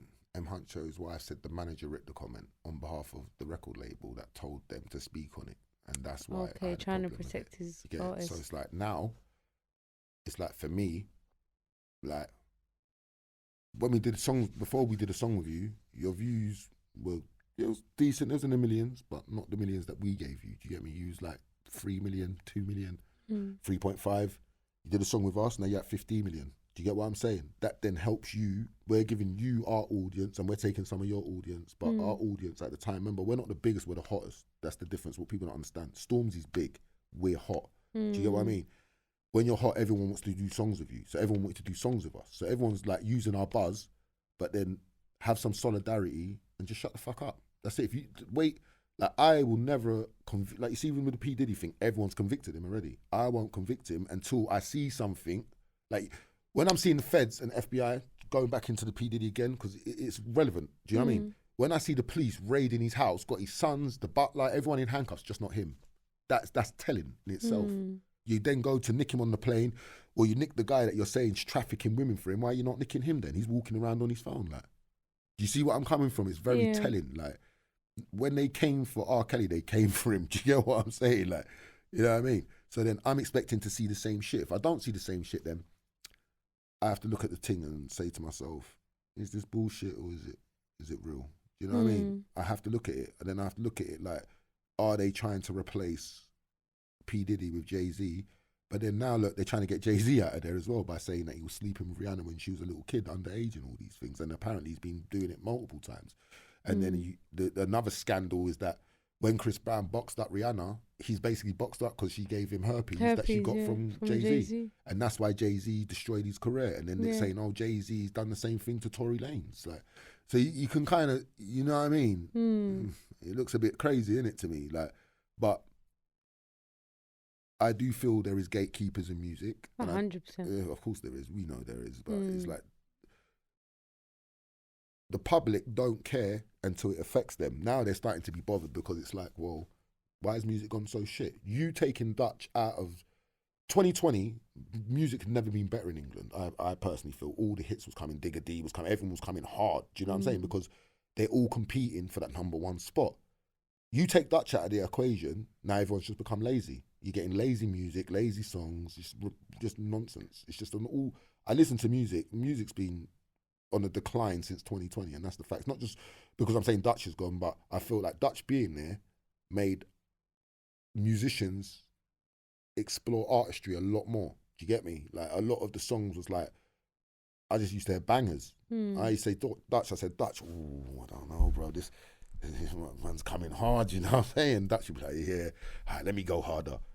And it's, you need that competition for our music to survive. Once you take that competition out, music just folds because there's no one to compete against. Yeah.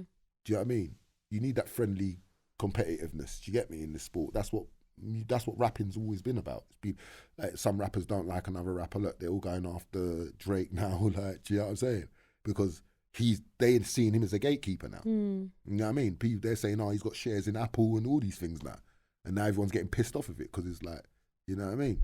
I think like in relation to like gatekeepers and all this stuff coming out now, I feel like the like I said it in the Tommy Robertson interview I did as well when he was asking me about my music and stuff, and I feel like the industry is very demonic. And I feel like you can only make a deal with the devil for a certain length of time before he's gonna drop you, and he's gonna. So it's like, for example, the David Blaine situation when he didn't eat for 40 days and 40 nights, and then towards the end he almost died. You know, the devil will leave you at the very end. The devil will leave you. So I feel like it's coming to an end. Like you said, I can't say they did it or they didn't do it. I'm more leaning toward the sides of they could have, and probably they did. But I feel like because they've done a deal with the demon for so long, it's coming to the end of that now, where the demons are gonna start bringing to light all of this stuff that was hidden. Because remember, what's in the dark has to come to the light at some point in time. Like, for example, Weinstein and the other guy, Epstein, I think his name is Harvey Weinstein. they were doing this stuff for years and getting away with it. The argument with is it Jeffrey Epstein? Yeah, that's it, Jeffrey Epstein. The argument with him is that he had leverage over a lot of celebrities, all powerful, influential people going and visiting his island, and he had videos of them. Had royalty. Apparently he wasn't involved in it in himself, but what he was doing is entrapping, like basically what they're accusing Puff Daddy of doing, sleeping with people and filming it, and then saying, look, if you don't do what I want you to do, boom, no, it's going to be released. And I noticed that originally when Epstein's Black Book was supposed to come out, I heard something like when the Black Book was supposed to come out, a lot of celebrities had a problem with it because they said I could damage our careers and even being connected to it. So then if you notice, for like 2-3 years, where was this Black Book? Do you see what I'm coming from? Like, I feel like there is devil worship, and I do feel like music is very demonic, and I do feel like they are trying to destroy our community through music. But you remember when we was growing up, you had Lauryn Hill, you had Common, you had Mos Def, you had all Mariah these Carey, decent, you had all decent. Now it's all kill, stab, kill, and they're paying you more money. Kanye West said it the other day. I posted it. He was like, when I did Jesus Walks and that, like, safe, but then when I dropped another music talking about gold diggers and that, boom, number one. Do you get me? And hoes, and do you get what I'm saying? It's true. Yeah. Tupac said the same thing, that when he did a song, they don't mind saying black hoes, white hoes and all this, but you can't say Jewish hoe. Do you get what I'm saying? They have a problem saying, you can't say that. So he had to change the music. Michael Jackson, and They Don't Really Care About Us, he says, he references the Jews in that song as well. And I feel like that's where, like, there's certain people you can't talk about. Like, for me, I feel like you know who the powerful are because they're the ones you can't speak on. Yeah, you know what I'm saying? Everyone else is fair game. Do you know what I'm saying? You say Jew, you're done. You're done, yeah. Anti-Semitic, blah, blah, blah. It's true. But it's like, it's losing the power because as I got some Jewish friends and they said, Marv, it's losing its power because it doesn't, like, anything you say that Jews don't agree with is anti-Semitic now. Like, do you see what I'm coming from? Literally anything, yeah. So that means that you're, like. so I just want you to say, every race and religion has been bad at some point. China, India, Turks, Greeks, they've all been bad, oppressed. You can't say Jews have ever done anything bad. You can't. That's dangerous to me. So that means if they do something bad, we're not allowed to speak about it. Which shows how powerful they are. Because they're everywhere, really. They're in the music industry, movies. They run the world, basically. But this is the thing. What people don't understand is that the Jews understand it, but a lot of people don't understand it. So you got two different types of Jews. You got just normal Jews and you got Zionist Jews. And the Zionist Jews are the ones that are evil. They're the ones. They're taking over the world. They're the ones who are running the world. They own the world. They own the biggest banks in America. They own the industry. Remember, they own Hollywood. Like, they own the music industry. They own the record labels. They own everything. So it's like, you speak on them, it's game over. Especially if you're in the field of music or acting, and you don't want to jeopardize your future or your career, you're more reluctant to speak on them, you know? There's a film I watched. It was called Munich. Have you seen it? I don't think so. You need to watch that film because it shows Sounds you. familiar though.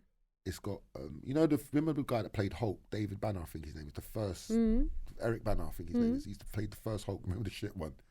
Like, not the series, but the actual movie, the Hulk. He played that one, and he plays a Mossad agent. Do you get what I'm saying? That's from the army, and he's tasked with. It's the Munich Games where I think it's Palestinians killed one of the Olympians, Okay. And in the movie, they pay. It's based on a true story as well. This is why it's crazy to me. They paid Eric Bana to go away from his family and to hunt down all the Palestinians that was involved with that Jew being murdered in the Olympic Games, and he's tasked with hunting them down and killing them all, but making it look like accidents. Do you get me? So they'll put, do you know what I mean? It's crazy. So they'll make it look like a gas explosion, but really you blew up the building. Do you get what I mean? Wow. And in the end, he starts speaking to Palestinians, and then they say to him, like at first he's like, he hates them. But then when he starts to understand what their plight is, then he starts to say, whoa. The Palestinians are like, how would you feel if you had nowhere to call home? Do you get what I'm saying? And this is how we're living. You've taken our land, you've taken our homes, you've taken all of this stuff off us, and you keep taking and taking and taking and taking and taking and taking. And to the point, we have to fight back. Do you know what I'm saying?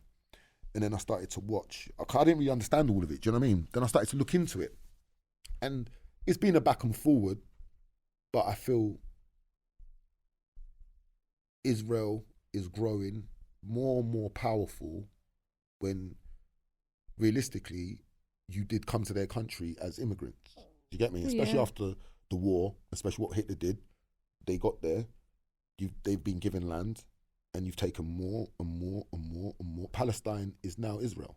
Yeah, do you see where I'm coming from? And they're not allowed to have a problem with that. Could you do that in England? Could you do it in America? Could you do it anywhere else around the world? No.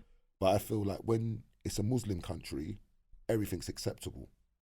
Every Iraq was acceptable. All of it's all acceptable. We kill them all. Yeah, it's all acceptable. Let's watch them all die. Let's watch them all burn. It's acceptable when you're doing that. But dare you talk to us or touch us back? Then do you know what I mean? And I feel America and England are the ringleaders of all of this. Do you see what I'm saying? I feel like they've helped them.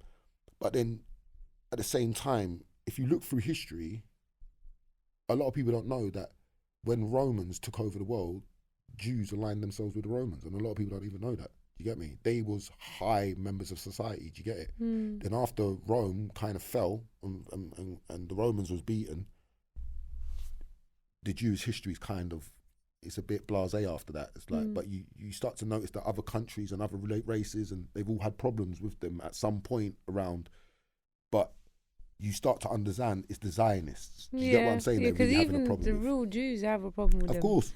The real Jews have a problem with them. But the thing is, they have an agenda. Roseanne Barr. Yeah. She has a massive problem she with had a massive and they tried to problem. cancel her. Her own Jewish people tried to cancel her because she's not saying what she's going against their narrative. So I've got some real good Jewish friends, and they, a lot of them don't agree with what they're seeing. They're saying it's fucked. They can't believe it. Because it's the Zionists who are hiding behind the Jews. Exactly.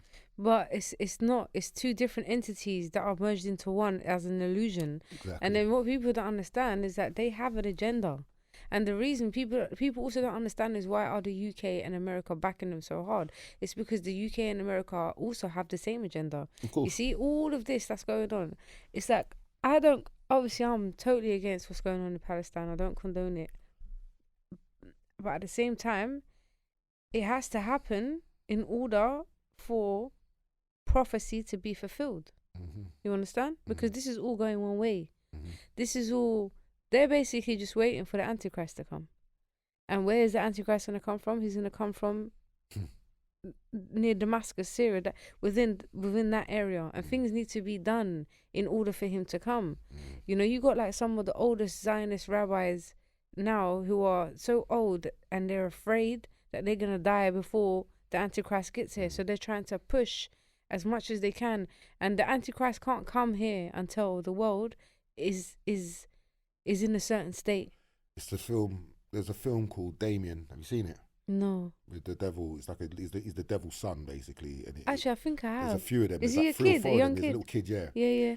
But the game is, the evil will rise up through politics. Do you see where I'm coming from? And politics are, it's all evil. I think me and Justo was talking. I think Justo mentioned this yesterday. It's all evil. Or was it the Omen? I think the Omen. It's the Omen. That's what it is. The Omen. Yeah, but he mentioned this yesterday. We were talking about they this. have a child and they kill the woman's baby. So they have a child. They adopt a child because the woman can't get pregnant. Then she miraculously gets pregnant, and then the Omen tries to kill her, and then eventually he moves up. And I need ends to up with the rewatch president. that. You know, Do you I see need what to I'm- rewatch You that. need to watch it. then he ends up with the president, and then he rises up through politics, and that's the Right. evil through politics. And this is So, why he said it yesterday, because yeah. I was saying to him, basically, if I was the devil, who in Islam we have Iblis, who's the leader, who's promised that he's going to take mankind to all of them to hellfire with him. What would you do if you want to lead the whole world astray? You would possess a leader. Of course. Right? So then that's how Justo brought up that film. He was like, yeah, he asked me, have you seen it? And then he was explaining to me that situation. It's a powerful message in that film. Yeah, but I think I watched it when I was young. I need to rewatch it again. I watched it, but because now I have bring out a new one again. Understanding. Bring out another new one, but the devil will rise up through politics is basically what they're telling you. And if you look at what's going on, it really does seem. And they predicted that 70. What I think they put the first film come out in the 70s or the 80s. Yeah. But it's all coming to fruition now. Yeah, because starting to happen. See, like the Illuminatis and stuff. Like when you look on a dollar bill note, there's so many stuff on there. There's that little tiny owl that you can't really see unless you look properly. There's the triangle. So when you see the triangle, you see on the top bit. The all-seeing there's eye, the gap. all of that stuff. Yeah, so you got that all-seeing eye, and then you got the gap in between. So basically, that all-seeing eye is the Antichrist. That's who it's referring to, and the gap that's in there is because he hasn't come down yet. And then when you look at the bottom of it, it's got the MXDLLCD something, and then it says Novus Ordo Seclorum, which I think is Aramaic or Hebrew or Greek, which basically means New World Order. And then it's got the date 1776, which is when the Illuminatis first established themselves. So this agenda has been in play from years. Knights Templars, all of that. This has been so. It's just actually carrying out now. See, like the what's happening in Palestine, the COVID.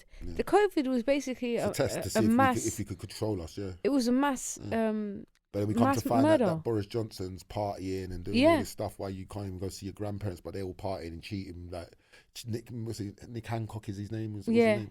Cheating with his wife and kissing up his wife, but he's telling us that we can't even go near each other. You see what I'm saying? It's it's crazy. You really got to look at what's going on. So what did they know that we didn't know? And you know the reason why they're doing this is because for the Antichrist to come down, the world has to reach a state of evil. It's got to be a lot of bloodshed, a lot of murders, so that's on a mass scale. The COVID was a mass scale. Mass 100%. Scale. What's going on in Palestine now is a mass scale. It's just getting crazier and crazier. Like if you look at all the fires that are happening all over the world, the earthquakes, 2 tsunamis. The world's coming to an end. But they're not telling us it's coming to an end because they don't want us to know, because then we'll lose our fucking minds. But you know they put it in The Simpsons. Did you see it? When all the good people started disappearing, it was like it's the rapture. So and everything that they have put is actually come out. It's actually happened. So this is my thing. I'm very spiritual. Like, see what I mean? So my balance will be off if I don't speak on things or say things or talk about things that bother in my spirit. Do you get what I mean? And a lot of these things, I see it bothers my spirit because I see the hypocrisy in all of this shit. Do you know what I'm saying? And it aggravates me. Do you know what I mean?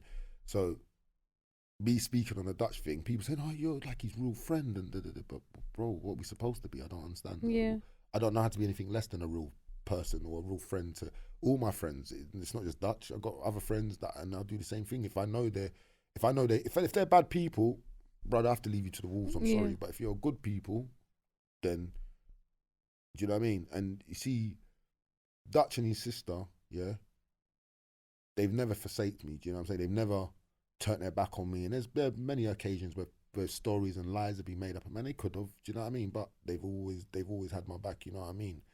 And not to say that, like, if they did anything wrong, I'll turn a blind eye because of that. Because I'm not that way inclined. You know what I mean? But at the same time, I will go hard for you if I know the truth. Do you know what I mean? So if I know the truth, then it's my job to spread that truth. Do you know what I mean? Like, there has to be light in the darkness. There always has to be. There can't just always be dark because then we'll all get lost. Do you know what I'm saying? So there has to be light. And I see people like what Andrew Tate's doing and all that, and it's light. Do you know what I mean? He's showing you that, look, this shit's not right what they're doing. They're taking a piss. They're all trying to make, like even our PM now, he's trying to say, oh, he's gonna take the sick notes away from the doctors, and now you have to go to someone else. Do you know what I mean? So say if you get sick at work, you can't just go to a doctor and get a sick note and get written off work anymore. Do you know what I'm saying? You have to go to someone else. He's saying we're trying to get rid of this sick note culture and stuff. So you're a billionaire, my brother. Yeah. How dare you? A billionaire shouldn't even be there to run the country because, as Big Nasty said, you don't live in a block of flats with piss up the walls and piss in the lifts and shit. They can't relate. So you can't relate to us. You don't It's understand our problems. You're disconnected from us. Do you know what I'm saying? So how can you run the country? You're never gonna know what it feels like not to be able to pay your bills. Do you want sweet? No, I'm good, man. It's true. Do you know what I'm saying? So I'm actually looking forward to my interview with Andrew Tate. I'm like, it'd be very insightful. Yeah, he's very quick though. Yeah. You could give him a topic and he would talk about it. He's very smart. He's very intuitive. You know what I'm saying? Mm-hmm. But like, even when I look at his sign, he's got like the chess piece. Like, we're playing chess, not checkers. Do you know what I'm saying? Like, in the end, remember, you need a strategy to end up winning. Do you know what I mean? And whoever's got the best strategy to win will win. Do you know what I mean? Yeah. But I just think like he's very. He has said some crazy shit because I've listened to some of the stuff he said some mad stuff, but he's playing a character at this point. So it's like you can't really take what he's saying because he's just saying stuff to just get big, and now he's big. Now he's telling you the right thing. But for me, I just feel like the powers that be we're being too controlled, and I don't like being controlled. You know what I mean? I don't want to say someone's bad because I'm an eagle. I'm not a pigeon. I don't flock with pigeons. I fly on my own. Do you know what I'm saying? I'm happy to fly on my own. I don't need 100 fucking pigeons around me and I'm not in all of that. You know what I mean? I think all spiritual boss. people are like that. Yeah, I'm my own boss. I'm happy to fly alone and be alone, and if that's so be it. I come out my mum's vagina by myself and I'll die by myself. That's it. You know what I mean? That's really. I was born on my own. I'll die on my own, and that is the truth. I don't need people holding my hand, and this is what I'm seeing is that everybody wants to be liked. It's like I look at, like, for example, just something stupid. I go on Facebook. I don't really go on Facebook anymore, but I refuse to be on Insta as much anymore. I'll post on Insta and I don't really view people's shit. Like, unless I feel spiritually aligned with you, then I might watch your stuff. But it's all just shaking bums and titties, just wiggling and OnlyFans, and it's just selling your soul. And it's like all these porn stars as well. Have you not noticed? People are not talking about how many of them are killing themselves because they're getting to the point where I feel like this is how I genuinely feel, right? I feel like a woman's pum pum, yeah. I feel like, what's the word? How do I say it? I just feel like you're supposed to take care of it. I don't think everyone's supposed to have a piece of it. Do you know what I'm saying? And this is genuinely how I feel. I feel like the most important things in the world are hidden. Diamonds, gold. It's all hidden from man's eye. Do you know what I mean? It's not on display. Yeah. Because they don't have no value. Do you see where I'm coming from? So some women look at, it's empowering to be a whore. No, it's not. What the fuck? No. I was watching a podcast. So I see a clip of a podcast, and the guy said, "Could you show your mum and dad what you're doing?" No, because you'd feel embarrassed. So therefore, that means that you know that your spirit, in your soul, you know what you're doing is not right. It's wrong. Do you know what I mean? But money, which is the root of all evil. Because remember, people don't understand. Money comes and goes. You know what I'm saying? It's not the world. It doesn't. Do you know what I mean? Like, you can be happy without money. Like, if you go to like Jamaica, or you go to like countries that are not as rich as England, for example. They're living better than us. They're in poverty and they're living better than us. And they're happy. They've got a better quality of life than us. The kids are happy. My grandma, I can show you a picture. I can show you a video. My grandma's 89, coming up 90 years old. She dances around like a young woman. I can't even see 70-year-olds over here doing that shit. They're fucking frail, and because we're being crippled. You know, people don't understand it. And everyone wants to make money, and the more money you make, the more problems you're going to get with that money. That's what people don't understand. Like with Dutch, we was happy before. We was happier when we was trying to make it. And then we started seeing money. Then we started getting the jealousy and the envy, and then you have to do more to get the money. You have to work harder and harder. But you've got that constant pressure that if you make the wrong song, your career's done. Yeah. So then you lose the fun of it now. Do you know what I mean? It's a business to us now. It's work. Do you know what I mean? And work's never fucking. You lose the. Not work's never fun, because you can do jobs that you enjoy and it is fun. But then when you get the nasty side of the celebrities thing, like, you know what I mean, where the cancel culture's involved, or there's a troll waiting to troll you. Because remember, people don't understand that if you constantly slag someone off, and you constantly put someone down, there will be a point where that person starts to believe, oh, maybe I am a bad person. Yeah. Me, I don't give a fuck. I say what I want.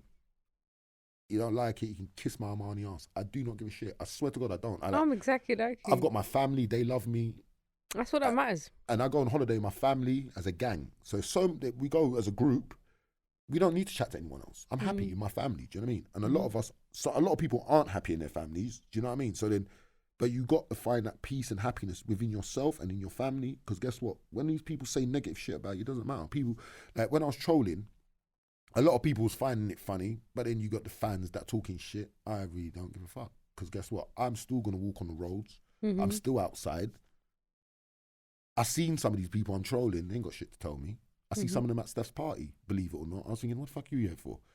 Obviously, their friends invited a friend. Remember, Steph can't keep an eye on everyone at her parties, you know what I'm saying? Because there's a lot of people at the parties. It was her birthday the other day, isn't it? Was it her birthday? What one? I see you supposed to put some, I think. Oh, me? Yeah, I think you. Oh, yeah. Yeah, it was her birthday. Yeah. That was the other day still. But obviously, I post things like, I don't like posting everything, you know what I mean? Like, but I went to an Afro Royale party. Yeah, and then I went to an actual party. I see the last thing that you when I see people queuing up outside, I just walk in. I'm not, Steph, I'm not queuing up outside. Just, Marv, why would you queue outside? Like, go in. Like, cool, tell the security. Yeah, let him in. This is what I'm trying to tell you. They are my people. Yeah. Like they're famous to the world. To me, that's just Stephanie. Yeah, that's my brethren. I get that. Her brother Dutch is Stefan to me. It's my brethren. Yeah, I get her that. Sister, her brother Leon, Princess. I know the whole family. Do you understand? I know the mom. I know everyone. They're just my people. We don't see each other as like, oh, I'm famous. Who are you? Like other celebrities. Because remember, Steph's been up there for so long. Like even Dillian White's my pal, and I started to realize with these celebrities, when you're famous for long, when you're new to money and the fame, you do get a bit arrogant. Yeah. I do see it a lot. But then after 10, 15 years in the game, it gets draining. And you kind of just don't want all these snaky, fakey people around you, like licking your bum.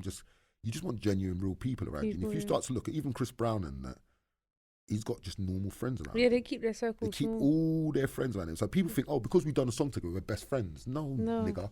Like, it doesn't work like that. We want some of your audience, you want some of our audience, and we can make more money. And it's a business transaction. Yeah, it's a business transaction. Best friends, it doesn't go because it's obviously I do music as well. Of course, I see your thing. Yeah. All the people that I'm around who are my we're like family, to be honest. They're all huge celebrities. They've got millions of followers. They get millions of views. But like most of them, we have a small circle around us. We're friendly with people that will talk to you and stuff like that, but we keep the circle so small.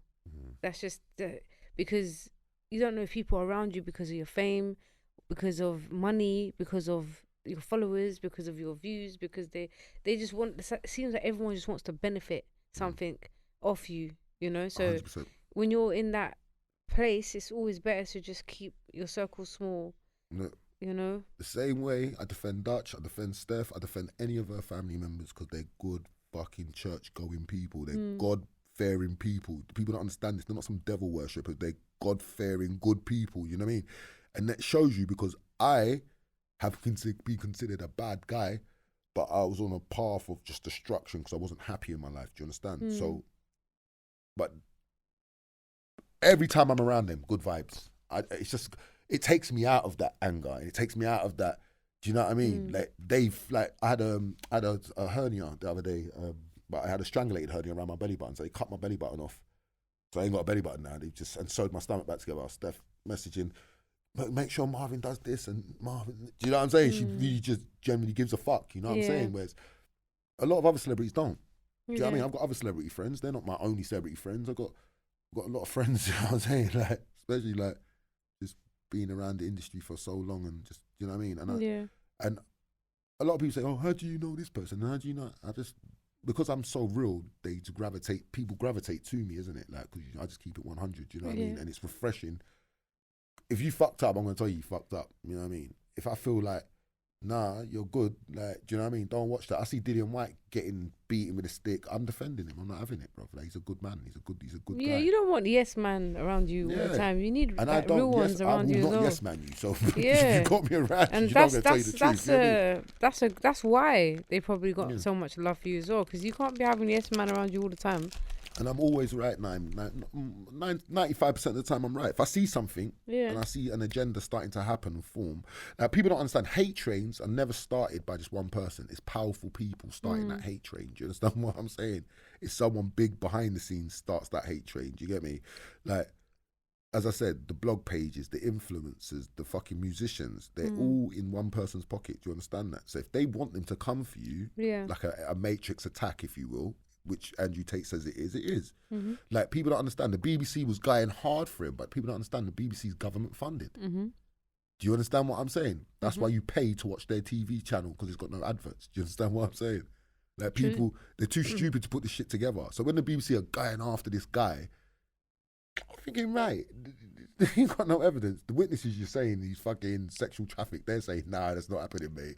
They've come on, they've gone on the news and said, I don't know what's going on. I've told them, get my name out of this. And I see the agenda. Do you know what I mean?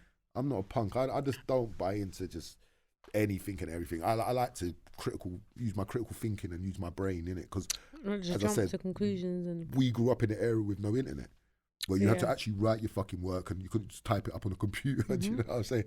Like, when I was leaving school, computers literally just started coming in. Do you know what I'm saying? So, pages. Them big banana Nokia phones and we all had that. pages, There was we was playing snakes. I was going to phone and box, knock your face off sometimes. send a message and shit. Yeah, I had remember the PH338 Ericsson where you can get the light up aerials. We're them days, isn't it? Do you know what I mean?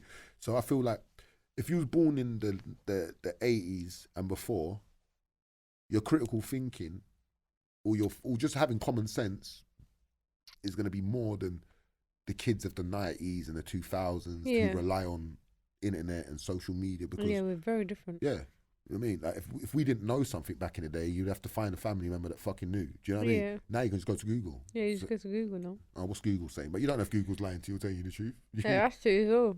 You can't trust Who's nothing. putting it on there? Do you know what I'm saying? You can't trust nothing. Like, they said the Zionist Jews basically killed Jesus. You can't say that. you can't say these niggas killed Jesus and we can't talk about them.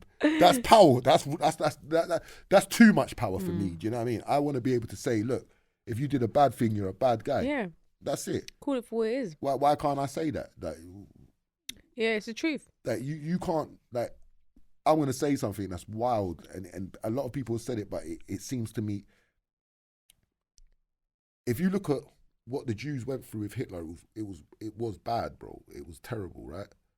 But if you look at this time span, it wasn't as long as what happened to slaves. Do you get what I'm saying? That was taken from all around the world. Yeah. And Jewish slave masters and slave owners. That's true. But we can't talk about that. But you can't talk about that because we're anti-Semitic. Like, there's a program, there's a documentary called Hebrews to Negroes. I don't know if you saw it, but it was causing a big stir. And it shows you the 12 lost tribes, basically. Do you get what I'm saying? And I think Ethiopians are in it, Somalians are in it. There's a lot of lost tribes, do you know what I'm saying? But I just feel like if you've got that much power where you can start rewriting parts of the Bible, do you know what I'm saying? And writing yourself into the Bible, that's just too much power for me. Yeah. Do you know what I mean? Way too much. If you look at the Quran, you can't do that. No, you can't do that. That book is... the Quran, the actual real Quran exists, and it's a real book, and you're not allowed to touch it. It is what it is. Do you get what I'm saying? It's been like that for... Even if they got rid of all the Qurans in the world, you could pick like Muslims from all different places of the world, like Malaysia, Pakistan, Morocco, anywhere. Pick anywhere in the world. They're going to recite that Quran word for word. Exactly how it was written is how they're going to recite it. And they'll always be able to bring back another Quran. There's not an old Quran, new Quran, no. up and coming Quran. It's just one Quran. Do you know what I mean? Just one Quran. So, but I'm a spiritual person. I don't want to. I like being spiritual. I like being free. I like to feel what I want to feel, think what I want to think, until I'm ready to pick a religion. Because for me, I just feel like religions a lot of religions, it just feels like a gang. Like, what gang are you in? Do you know what I mean? Are you in the Bloods? Are you in the Crips? Are you in the Vice Lords? And that's what it is. It's like, I'll tell you a story. It's crazy. Like, my friend's sister was christening their child. You understand? And they picked one of the godparents to be Muslim, and the other one was Christian. And the priest was not happy about it. He was not happy about it. And I think to myself, you said that God loves all of his children, all shapes, sizes, different colours, different creeds, safe. So why have you got a problem with them? Do you get what I mean? To me, there's a lot of hypocrisy, but at the same time, it just feels like a gang. When we're all under one fucking umbrella, yeah, that's when I'll join the religion. You know, it's actually a good point that you made, because we are actually all under one umbrella. But the reason why we're not is because of the government, again, of course, dividing and conquering. Because when you think about it, there's only 3 religions. Like, obviously, like they've real got religions, yeah, Abrahamic religions, which is Christianity, Judaism, and Islam. They're the 3 main, and those 3 are one. Those 3 are one, because Judaism came from God. It has our prophets in it. It has Moses in it, Jacob. It has all of our prophets. Then you got Christianity. Christianity was the true word of God until they tampered with it. Because you got to remember, back in the days, people didn't know how to read and write. So the power was with the churches. People used to have to go and knock on the door and ask the priests, what does Christianity say about this? What does it say about that? That's why when the Quran came down, the Quran said, it confirms the books before, the Injil, of course, the Bible. It just says, I've come as a watcher over it. Jesus, it confirms everyone. It just says Jesus is exactly, because Jay didn't exist back then. I don't think he's. What's his name? Esau. Yeah, Esau. That's Esau. Jesus' real name. Yeah. So Jesus is not even his name. Listen, when I was in prison, because obviously I don't conform to the way.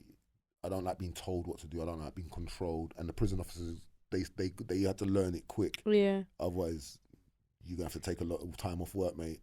You might go to the hospital, take a little time off, think about it in A&E, and then when you come back, you know what I mean? But I'll be on the block. And on the block, all you can do is read. You ain't got no TV on there. It's like just sitting in a police cell. That's basically what it's like, being in the police station, in the police cell, but for months or weeks. You know what I'm saying? So all I did is read. You know what I'm saying? So I like to read up on things that I'm not sure about or I don't know about. You know what I mean? But I just see, when I just look at everything, I just think to myself, this little bit of information I've just found out is wild. Like, you know what I'm saying? But you wouldn't have that knowledge if you don't read. And I feel a lot of us don't read enough. We don't educate ourselves enough. We get told something, and they've told us it must be true. Yeah. How the government would lie to us about COVID. Yeah. Do you get what I mean? Then to come find out that these jabs they're telling you to take. Remember, a vaccine. I didn't know a vaccine takes 5 to 10 years to create. Did you know that? Yeah, we were discussing this yesterday. In 6 months. What the fuck? And you're forcing everyone to take this shit. Like, do you know what I'm saying? Come to find out that the Americans have found out that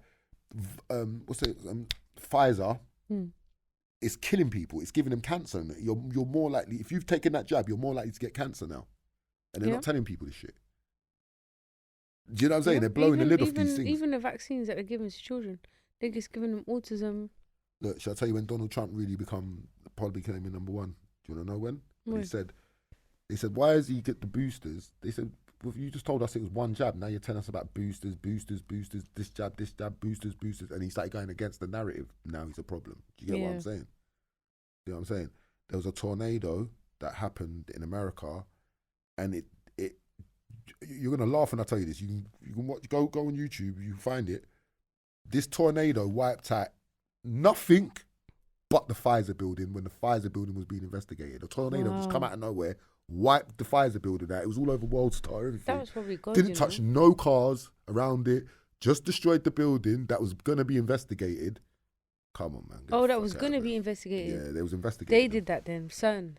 So, but a tornado just come out of nowhere and just destroyed the building. And didn't touch nothing around it. They can do tornadoes and that. They can do tornadoes. Yeah. That's Dubai's got a weather machine and they can make rain, floods. They can do whatever they want to do. And you know what is so amazing about that? Yeah, is they say when the Antichrist comes, who we know him as a Dajjal, yeah, he's gonna create famine. He's gonna be able to stop rain.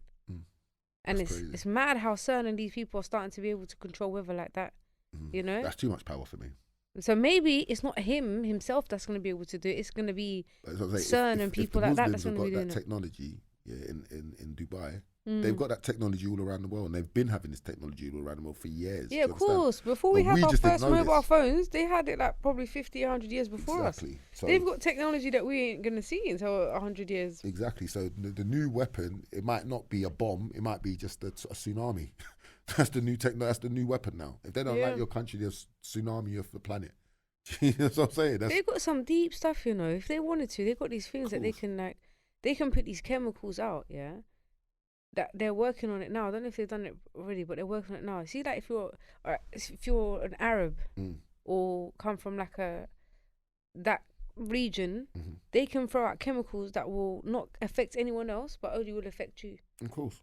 You know, we've been doing that. You know they've even got this thing, right, where, and I don't know why they're I don't know what's gonna happen in the future, but they're building. There was a documentary. I think they took it down. It was called The Exterminators. They're building like gas chambers, brand new gas chambers. I don't know who they're. I'm guessing maybe it's the Muslims. I don't know, but they're also blacks as well. The blacks and the Muslims. Yeah. I'm surprised they've got these things right where you see, because obviously in Islam, if your life is at threat, you can lie to save your life. So if someone says to you you're a Muslim and you're gonna get killed for it, you can say no, I'm not a Muslim. But obviously in your heart you know you are. They got this technology right where they put this thing on your head. I believe it. And if you're a Muslim, what they do, I think they play the Quran. And if you're a Muslim, subhanAllah, it's crazy. Your brain reacts to the Quran. Yeah. So you can't even hide the fact that you're Muslim. They'll know that you're Muslim. That's crazy. But why? Because why have you got this technology? Why do you feel these people are such a threat to? Because Islam don't fold. We don't bend. We don't. We're not like the Christians. We won't say, okay, yeah, you know what? It's fine. Times are changing. A man can marry a man. We don't do none of that. Islam stays as it is. No one has no right. Even the prophets don't have no right to change any laws of God. I'm going to show you something, yeah. My argument is this, right? The same-sex relationships, yeah, are taking over our way of living. Yes. Coming into schools and all this stuff. And my problem is, you've chose a lifestyle, up to you, live how you want to live, it's your business. But you've chose a lifestyle that permits you from having children. Do you understand? But then you're going to come into someone's life that can have children and has chose to have children and tell us how to run our lives. Now, watch this. If we was all just to become part of the LGBTQ community, life as we know it would cease to exist. You could have test tube babies and all this other shit safe, yeah? But the whole point of life is to produce and reproduce for a better tomorrow, better tomorrow, better tomorrow, better tomorrow. Do you understand? If we was to just stop that, and our bloodline just stopped here now, the world would be done. Be finished. There'll be no tomorrow. Do you understand what I'm saying? Yeah. That's what's scary to me. And it's like people can't see this, and it's like the OnlyFans, it is all satanic. I watched some. Did you see that thing with the was it the jinn? He's like a devil. And he's sitting there taking having an interview. Yeah, did you see that? Yeah. Did you see what he was actually saying and what the guy was saying? That's and real it shit. Actually is like, oh my God. Yes, like when real shit. He's actually making it all make sense why these things are happening. Like we're gay, we're proud, we're coming for your children. Pushing the LGBT. Yeah. Pardon? Divorce, empowering women. The thing is, women don't seem to understand, that although you know you think you're being empowered and you're like independent and this and that, you're not. You're really not. And it's not until you reach the age when you start hitting your 40s, upwards, and you're a single mother on your own. Even your kids are gonna grow. They're gonna leave the nest. You're gonna be on your own. You think any man's gonna be you? That's when they realize. That is when they realize that.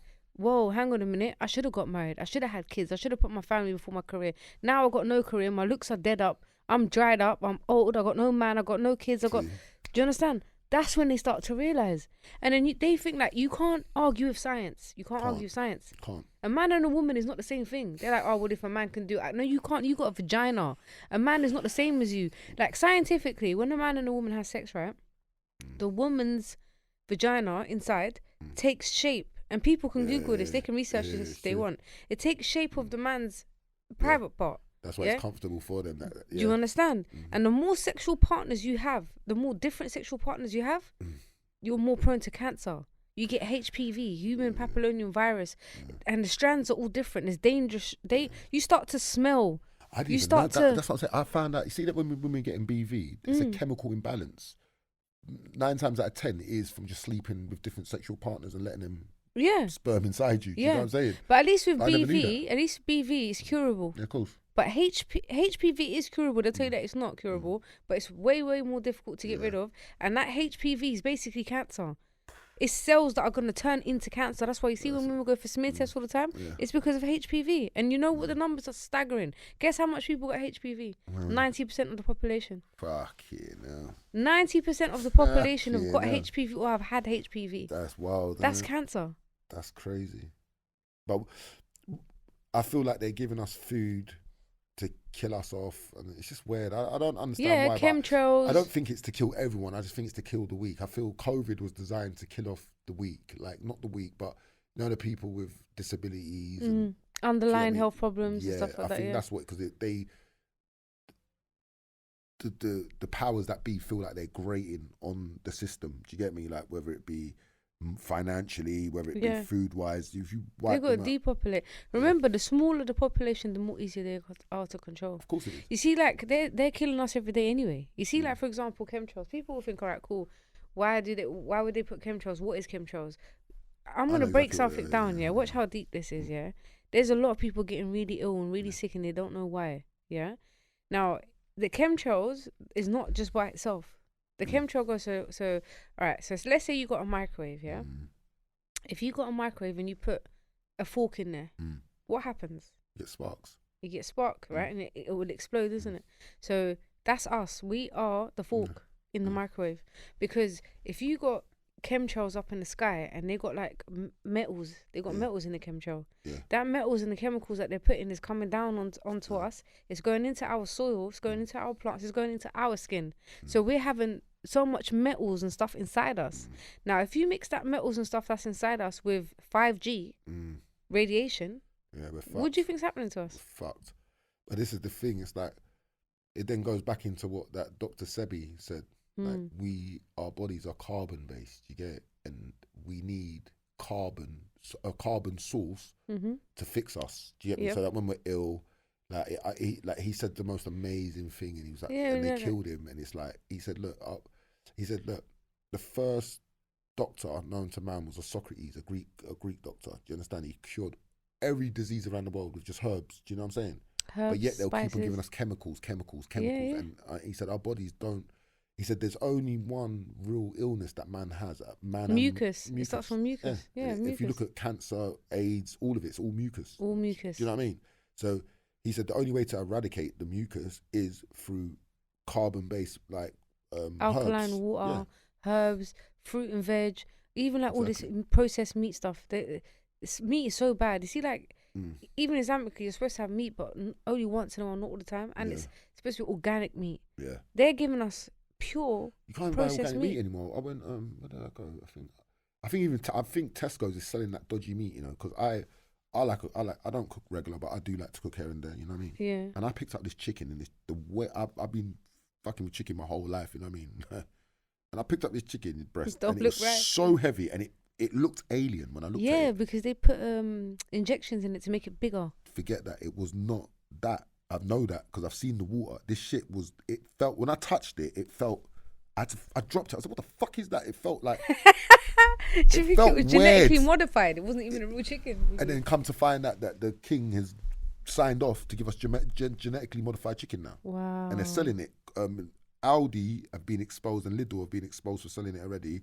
But Tesco's have got it. Wow. They sold it because I went to Tesco's and got this chicken, and I was cooking a meal, and it felt weird. Like I've never a chicken breast is just chicken breast. It's silky. It's smooth, innit? Like this thing just felt alien. Like when I picked it up, I'm gonna tell you that I'm not, mate. I'll cut this food and I'm looking at this chicken and.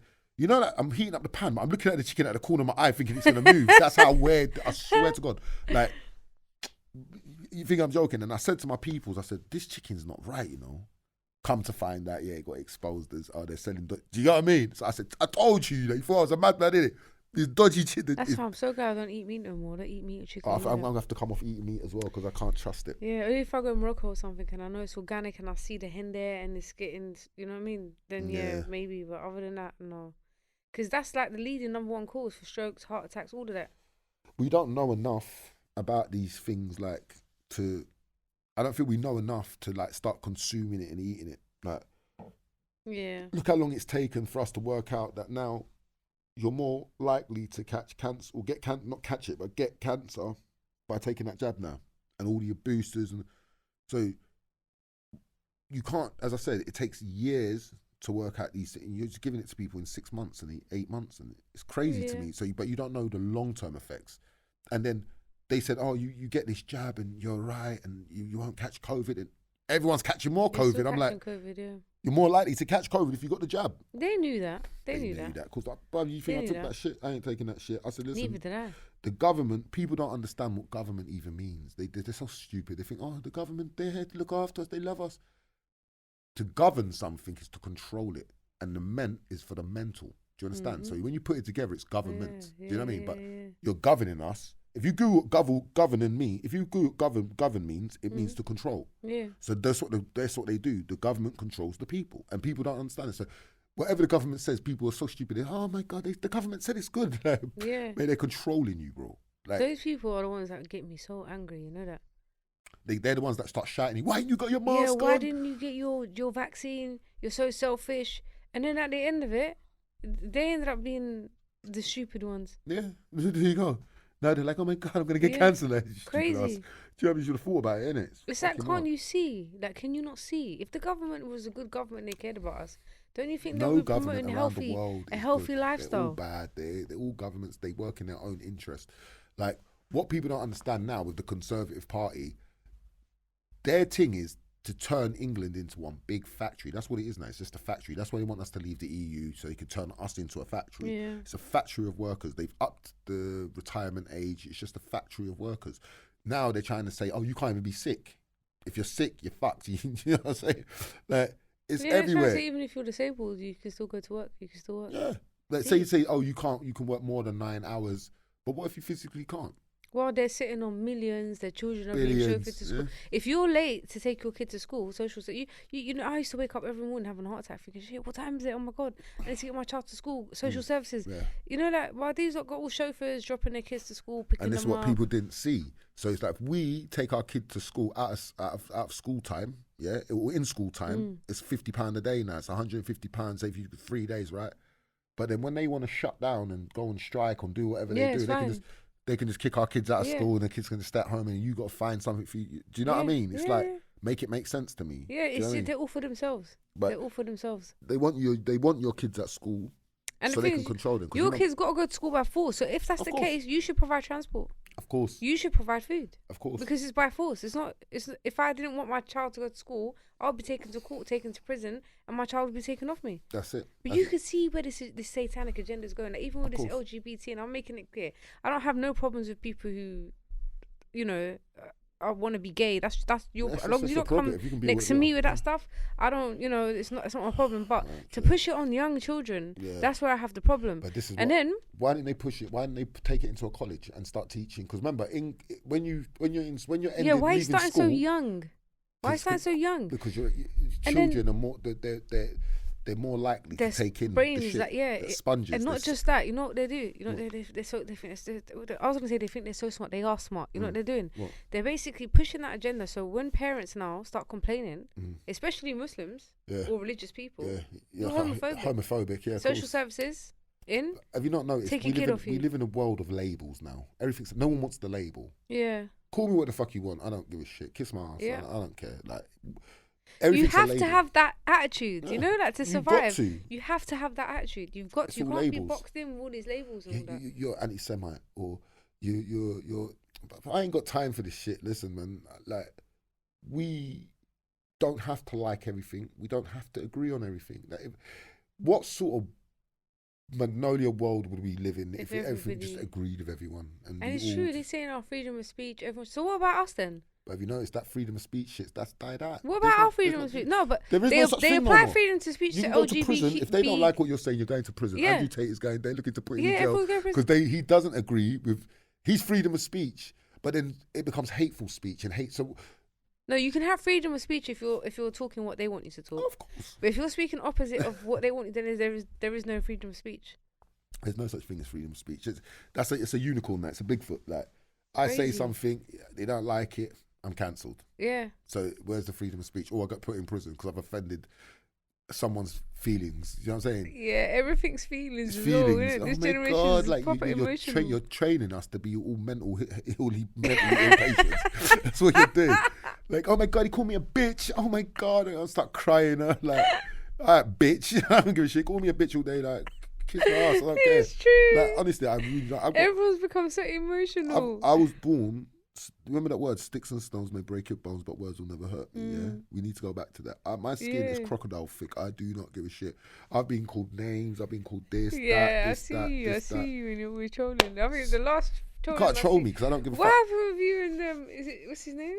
Chronic Sweden, whatever his name. I think it's Chronic. What happened with This that? guy, for me, it was like I used to consider this guy a brethren. You know, Okay, like, we've got you- mutual friends. Behind the think I scenes, know he's his- phoning my I brethren think I know Azzy. his brothers. He phoned my brethren Azzy behind the scenes after he went on RTM and done all that crap. Yeah. Mm. He phoned my brethren Azzy and said, "Oh, Azzy, tell him I don't want no smoke." Then Azzy's phoning me saying, "Oh, you don't." I'm saying, "Brother, that's cool. I hear that. Tell him to take his ass back on RTM and fix what he said, innit? Because if I see him, it's gonna be smoke. That's it. Like you could be all these bad. Everyone's a bad boy.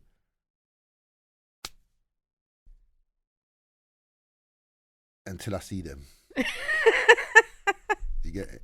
Then you're just another bare bum in the shower, you idiot. You get what I'm saying? You're scared, Okay, you know what I mean? so you called your people. Yeah, he phoned my brethren like, straight after. My brethren phoned me, all of them. Oh, Marv, I don't know what he's doing. Like, I think he's gone mad. Like, but I'm saying, brother, like, what is that, bro? I think I know his brothers. You know, is he got a brother called Cole? Basically, it's coming at that his brother's a rat and his brother's this and that and his brother done bird, but his brother was snitching on bare man in jail. I had a few man in jail with his brother. But that's his brother's story to tell. And then he's got another brother who used to do rap as well, right? I slew them crew or something like that. I don't know. think. Do you know what? I know. I'll tell you the truth. As I said, did you see? I posted something on my story and someone took it and it done more views, and that's why he wanted to squash it. Because when I talk, people listen. When he talks, everyone thinks, "Oh, shut up, you arsehole." He just triggers everyone. Like he's just a troll. That's what he is. But my thing is, look, I don't mind you talking about me. Tell the truth, and we can go forward. If you start lying and think you're gonna, to me, it's like throwing a berry. It's like throwing stones from behind a bush and not showing your hand. Do you know what I'm saying? But then you wanna. But then now when you get caught, you're like, "Oh, bro, I'm sorry. Don't hit me. Like, you know them guys that do that shit. I'm just not into that. You know what I mean? Like, so I'm trying to be different from because I got kids. You know what I mean? And I don't want them to think, "Oh, your go-to should be violence," innit? Yeah.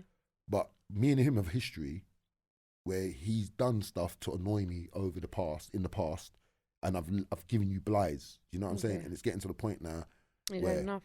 I think you just need a punch in the throat, and then maybe you'll just start to realize you can't fuck with everyone. And like I've seen him, like I think the reason my thing done better than his thing when we were speaking is because you're pissing everyone off, bro. Like you're starting to annoy people. Like you're saying he's talking about a woman's primes at 16. I'm like, what the fuck is wrong with this? What's wrong with this guy, bro? Is he lost his damn mind? Like, do you get it? You're using, like, you know what it was? He saw me getting love on the RTM thing, and it's like he had to do some bad-minded shit. You get me? Because initially he tried to pull me on his show.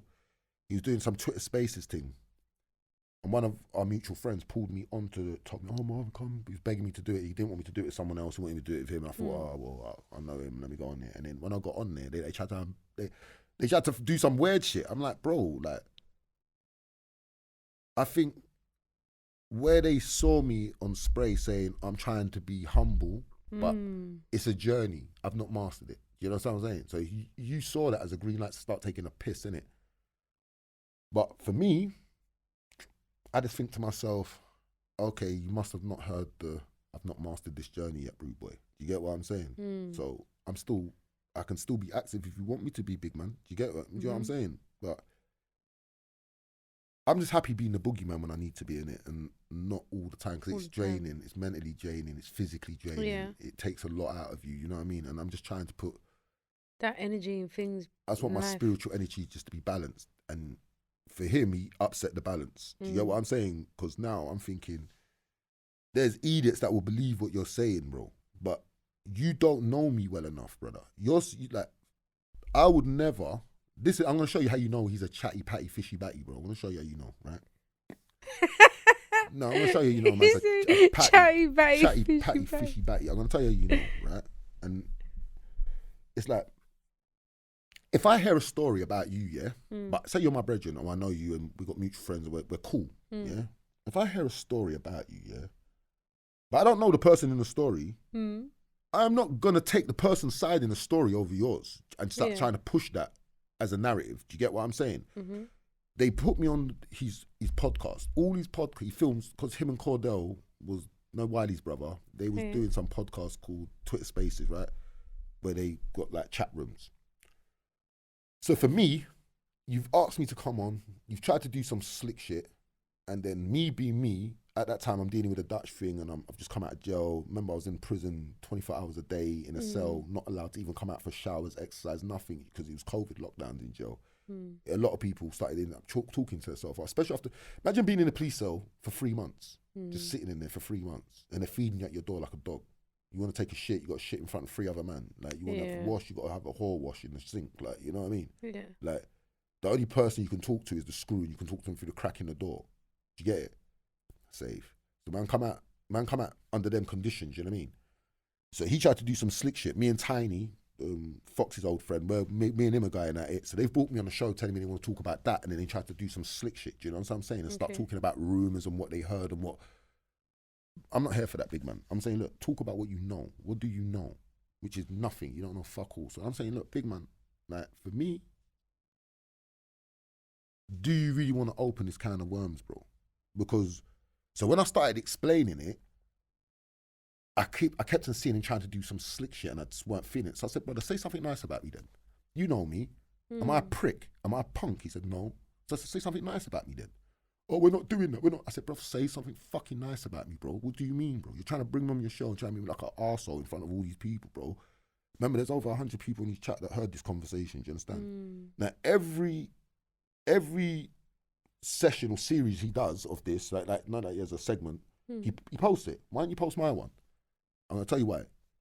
Because you's getting G-checked. So the Y master, or whatever the fuck he calls himself, you're getting G-checked by me. Then what they done, they tried to shut me out, they deleted me out of the chat. So basically I couldn't come back in.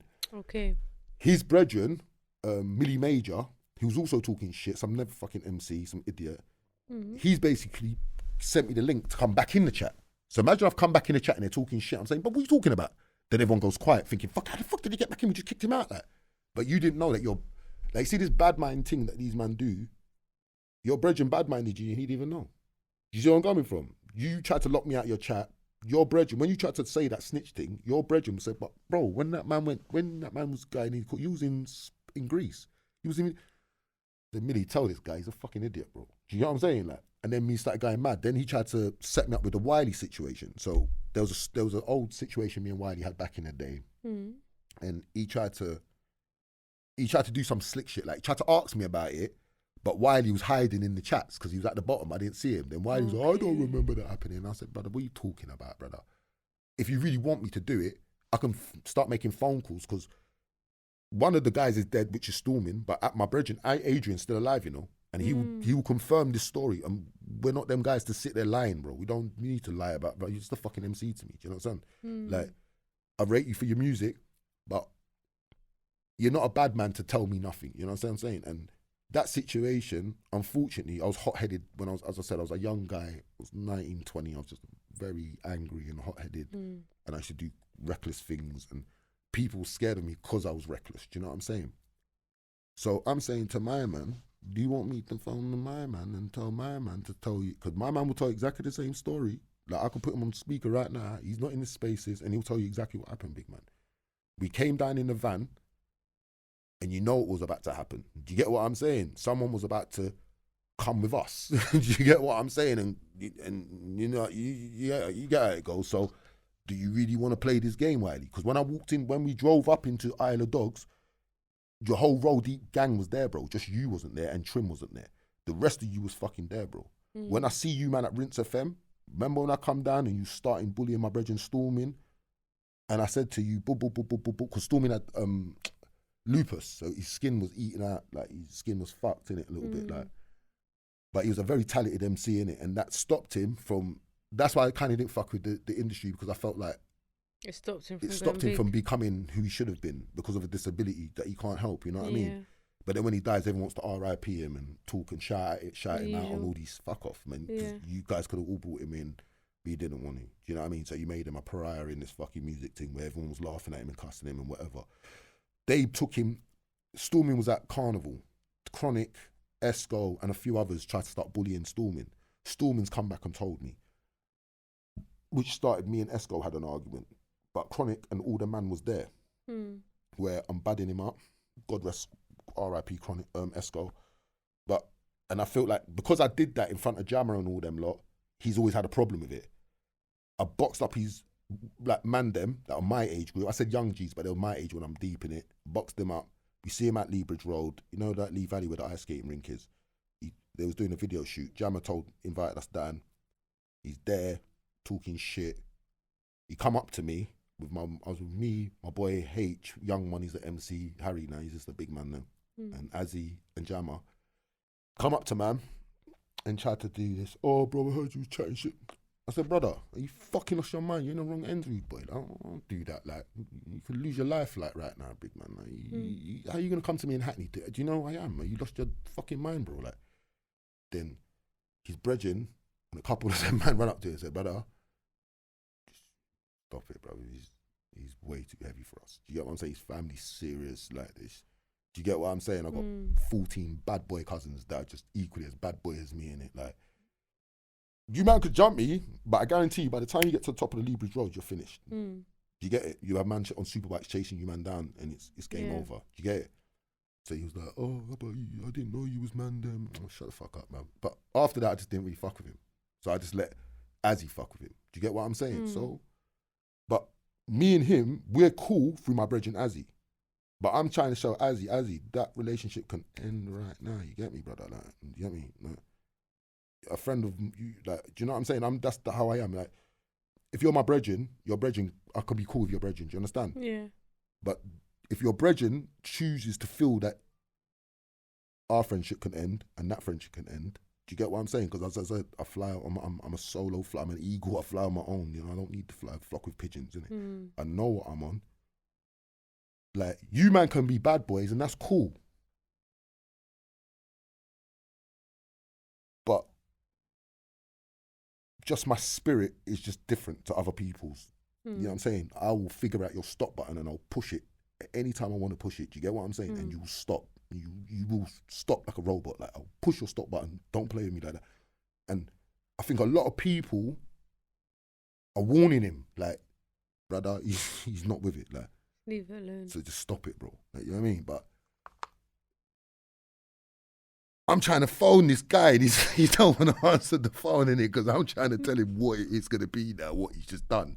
Do you get it? But he's not trying to pay. He doesn't want to be a part of all of that. So he can talk all the shit. He doesn't want to be a part of it. Like, he doesn't. Like, he knows what I read him on. I'm just like, you know what I mean? Like, I realized it's easier for us just to feed the demon in us. Do you get what I'm saying? It's harder to say no. Let me just be on a spiritual path and do the right thing for my kids. I'm still trying to learn and get that balance, I think, like, because remember, I've been on the road for so many years, I'm conditioned that way now. Yeah. Do you see what I'm coming from? It's not a game, and I'm trying to tell these guys, brother, if I can go in a jail with bare bad boys and dominate the whole wing, do you really think you, little you, skinny old you, are on my level, bro. Bathe yourself. You're a fucking rapper, bro. Just rap and make music. Like, you're not a good MC, but you're an MC. Just make music, bro. Like, because everyone used to laugh at him back in the day when he used to do music. Like, Esco was the best in his crew. Then it was Rage. Then G-Man, and then it goes down the list. You're at the bottom G-Man, of the list. That's it. Is that his brother? I don't think so. No, I don't think G-Man's his brother. No, it's not, is it? Just his brethren. G-Man slew them, right? Mm. Yeah, I know. Yeah, and his brother's Cole. I don't know why I thought they were his brother. I know that he knows my brethren Pit. G-Man's cool though, isn't he? G-Man's, yeah, them.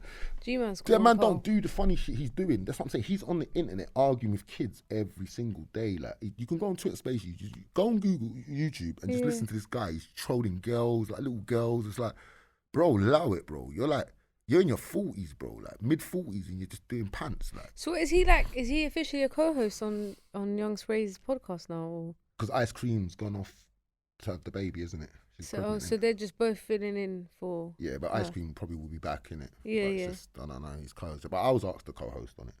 Okay. But yeah, I was asked to co-host on it, but I just didn't have the time.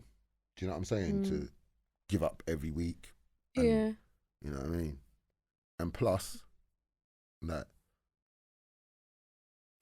I don't know how people feel about me really, innit? Like, I don't know if they see me as the boogeyman. I don't know, innit?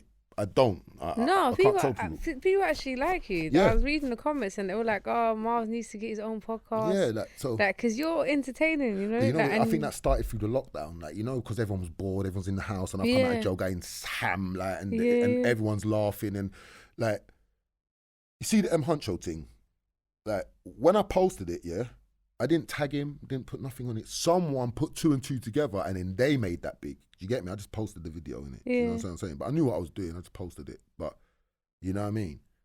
I didn't want to. I just wanted the right person to see it, to say, oh, maybe it's time to shut my mouth and settle down, because this guy can destroy me as fast as we're trying. Because what people don't understand is, like, you see your setup right here, yeah?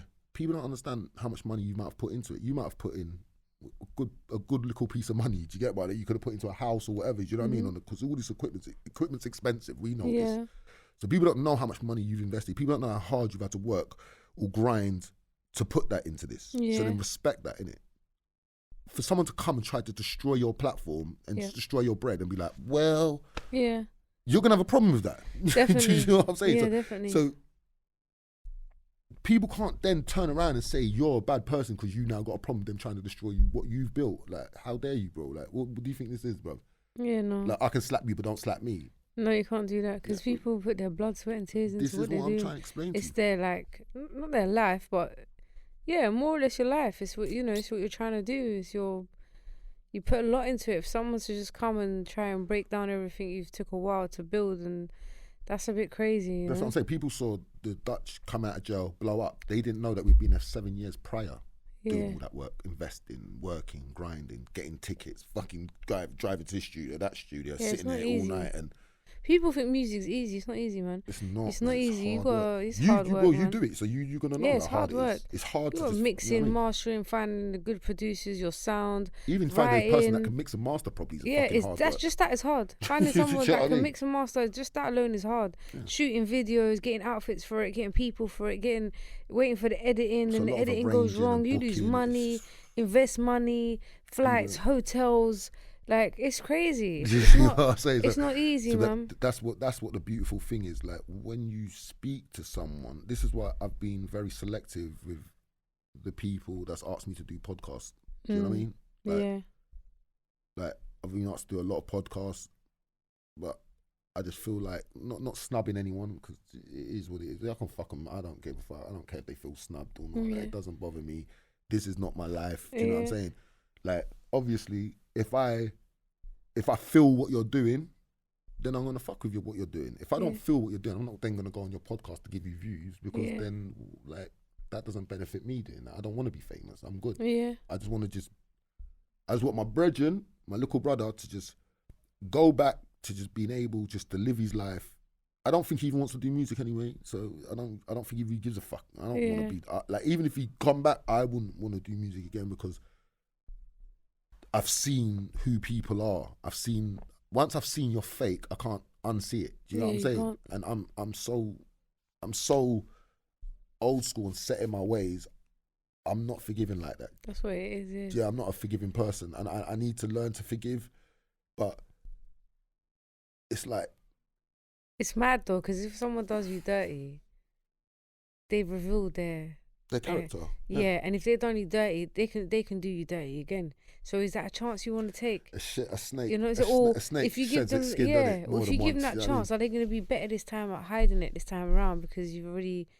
Do you know what I mean? Like, I'm not too good that I can forgive, but I won't forget, and I won't have you around me again because I know you've played your cards. I can't unsee it. You get it? Do you know what I mean? You can't unsee it. But do you know what it is with me? Yeah. In all these instances, it's the no, you can't do nothing about it, and then bang, I just run for your door. Like, what do you mean? Like, what you thought? Do you get it? Like, I'm ready. I'm ready to die for mine. Are you ready to die for your team? He's parked up when I need him. Do you see what I'm saying? So, and because I know I'm that way inclined, like, see, you gotta be, because you're like that. You gotta be careful. That's why I can't be around. I can't get drawn out. Yeah, you're putting yourself in. Like, Chronic can't speak to me in no way, shape, or form, because guess what? You're the MC. You've wasted most of your life MCing, and guess what? When I talk, I still got more power than you. That's crazy to me. And people only know me since I've come out of jail. Really, like, on the, do you know what I'm saying? They know who I am, or they know of me, or they know. Oh, because remember, people see me as a troll. I'm not a troll. I'm just a person that will troll you the way you. Like, if you want to troll someone, I'll troll you back the same way you trolling someone. Do you know what I'm saying? Like, if you can take it, you can give. If you can give it, you can take it. If you can't take it, then shut the fuck up. Yeah, then do you know give what I'm saying? Don't give it, because that's where we're from, innit? Like, my dad was a bare knuckle fighter. He didn't teach me to just get punched in the nose and just cry. Yeah. He taught me to maximum violence. So if they're gonna hurt you, you hurt them double hard back. You know what I'm saying? So that's just how it is, isn't it? And it's sad that me and Chronic had to get to this level, because it's like, are you that much of a sucker you don't want to see someone shine? That's to me, that's weird. Like, I want to see everyone shine. Do you know what I mean? I want to see everyone do well. I think you should do it on podcast. Do you know what? Honestly, I think you do really good at it. Do you know what it is? Yeah. My opinion is too strong. But that's what's good about you. No, but it can be. This is what I'm saying. Like, it could go. You're gonna be like Marmite. They either hate you or they love you. I know, but this is what I'm saying. Yeah, this is how I look at it. Right?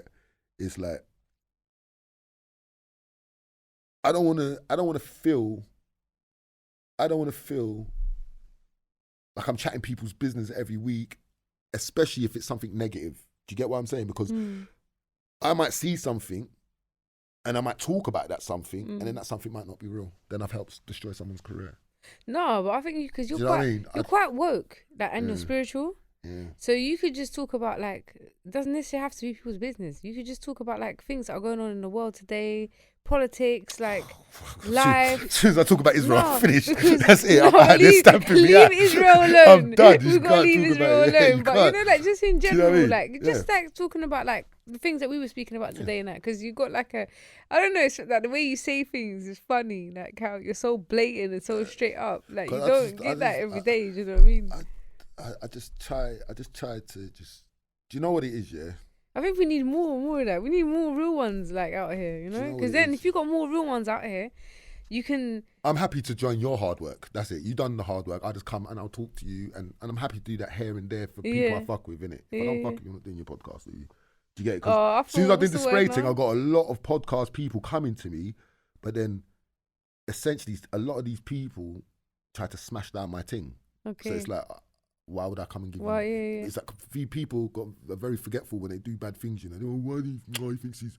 No, I don't. I don't think I'm nothing. I just want to just... I don't care for fame, because I've seen the nasty side of it. Do you know what I mean? Yeah, no. Thanks for inviting me, but at the same time, I've seen what this fame thing can turn into, and I'm not with it. I'm just not. Like, even when Dutch was doing his thing, I just wanted to be in the background, but he's making me come in the videos and then what you're gonna start to realize more and more is you won't ever know who's genuine. Say you do a show with Andrew Tate and your numbers go whoa through the roof. Yeah. Even this one. Say your numbers go through, you do numbers. Yeah. The people, you're gonna have so much people coming from under every fucking crack in the floor that you didn't even know they could even fit through, coming to try to talk to you and be your friend and no, trying to be around you. So it's I like, experienced that before when I hit my first 1 million views on my channel. I had people messaging me out of the woodworks that I haven't seen from like primary school. Like, yeah, I always knew you was gonna make it, you know. All I did was hit my first mil views. I didn't even make it like that. It was just my first mil view on my. And these are the same people that said to me, "You'll never make it. You can't rap. You can't sing. You can't." Now they're asking me for features. I'm like, no, I'm not even trying always to do that. fuck with people that fucked with you. That's it. Yeah, If they definitely. don't fuck with you, don't fuck with them. That's it. That's always how I've been, because if you're fucking with people that don't really genuinely fuck with you, yeah, you're always gonna have this problem that when someone's ready to snake you, they're gonna snake you regardless of 100%. how nice you are, what favor you did for them. Like, as I said, I posted something yesterday as well. It's like, you could do 3 years worth of favors for someone and they'll forget you in 3 days. Do you know what I'm saying? I'll forget you in 3 hours. Yeah, that's it. So 3 seconds, 3 minutes. that's it. I've been done so dirty so many times, yeah, from people that I've loved and showed nothing but love to, that now I just don't even allow a chance for that to even. As soon as I see one thing that ain't right, that shit turns me cold though. yeah, That shit turns I me just I know. hate- Like, I'm I'll not have into it. associates and that, but I'll keep you on that. I won't let you pass that line, you know. Because I'm like you. I'm cool being on my own. In fact, I love being on my own. I love my own company. That's to me. That's like, see, in prison, Yeah. they put me in prison to punish me. Yeah. The only thing that bothered me about being in prison, not being around my kids, because I love my kids. You know what I mean? I'm a proper, like, my kids are my little gang, and I love them, and I like the relationship we got, and we just banter each other, and it's jokes, and Dad will say some wild shit, and they'll tell me some wild stuff, and I'll be like, oh, like, do you know what I mean? Yeah. But I know they generally fuck with me. Yeah, of course. Everyone around me that I'm around generally fucks with me. So some people say, oh, but you ain't got time for man, because I know you don't generally fuck with me. So if I'm not gonna make that effort and that energy and that time, what's the point? I'm just wasting my life, Yeah. So, pardon me. For me, I'm just not. I just fuck with people that fuck with me. That's it. I fuck with people that are real, loyal. Because loyalty is a thing. It's just a word now in this day. Like, yeah, that people just throw around. Yeah. Like my people that you see me around, they're really loyal. We're loyal to each other. That's it. Loyal to the soul, innit? That's it. So I don't know. I'm good. Like, I've never been good with like a massive group of people anyway. Like, I just like, you know, say when I come out of prison, my people will always put me back on. So I'll appear like I never fall off for years. Do you know what I'm saying? Because they always put me back on. Same thing. If they fall off, put them back on. That's it. That's the circle and that's how you build wealth. That's how I've started to learn this. Do you know what I'm saying? Like, you can't just help everyone and anyone, because guess what? When they do you dirty, you're going to be so fucking mad. You're going to be like, oh my God, I can't believe I helped that prick. And it's going to bother your spirit. Do you know what I'm saying? And it fucks up your balance. Yeah, it fucks up the whole balance. So you're just always supposed to just deal with the people that treat you good, got love for you, and that's it. And everything is just, you know what I mean? I just stay in my lane and just go to where my direction is. Like, look, I've had people think that I wasn't gonna. I posted it on my Insta today, like where I've come from as a little kid, yeah, To where you wanna. to where I am now. But people always thought, oh, I'm never gonna make it. And I'm safe, innit? Then when I made it, these people now become haters. Like Chronic, I feel like he's a hater, and I do, because I feel like you're the one that's been doing music for 100 years, bro, and you're probably thinking, right, he just jumped in and now look how, why, it's not fair. And you can't look at life like that, bro. Yeah. Because you've not made it because have you bad-minded some of your good friends? Have you said snaky things about some of your own team that's got back to them? Because I know the shit you said. Do you know what I'm saying? Off the top of my head, I know stuff you said. So they know stuff you said. Do you get what I'm saying? Like, unity will take you further than you just being disloyal to your gang. Do you get, or your team or your friends? You know what I mean? Mm-hmm. But essentially, you've got to know who you can and can't be loyal to or fuck with. Like me, I'm just not a disloyal person, so I'd rather just not talk to you than be fake with you. Do you know what I'm saying? Yeah. Like, I haven't got it in me to be fake. I think it's not in our genes. Yeah. You know, when you're real, you can't be anything other than that. That's it.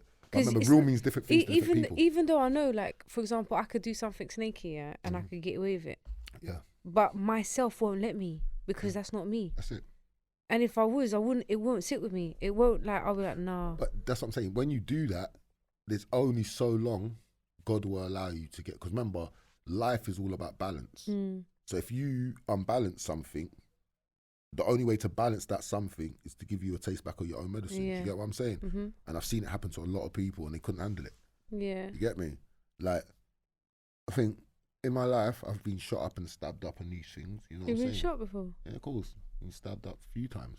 I mean, shot a couple times. You've been shot a couple times? Yeah, man. You mean? But I think people are scared more because imagine you get stabbed up and it's serious and they think you're dead, but then the next day you're on your super bike riding around. Then you look like something totally different than what they've believed you was. Do you get what I'm saying? Now, it's like, oh, I'm not really comfortable with that because I don't think I can handle that. And people only are comfortable with what they can deal with. If you can't deal with something, it makes people uncomfortable. Do you know what I'm saying? It's like, that's with anything in life. Do you know what I mean? How many times were you shot? Just once or twice. Two different occasions. Whoa. Yeah, but it is, you know what I mean? But that's what I'm saying. These people set me up. Do you know what I'm saying? To do that. And then,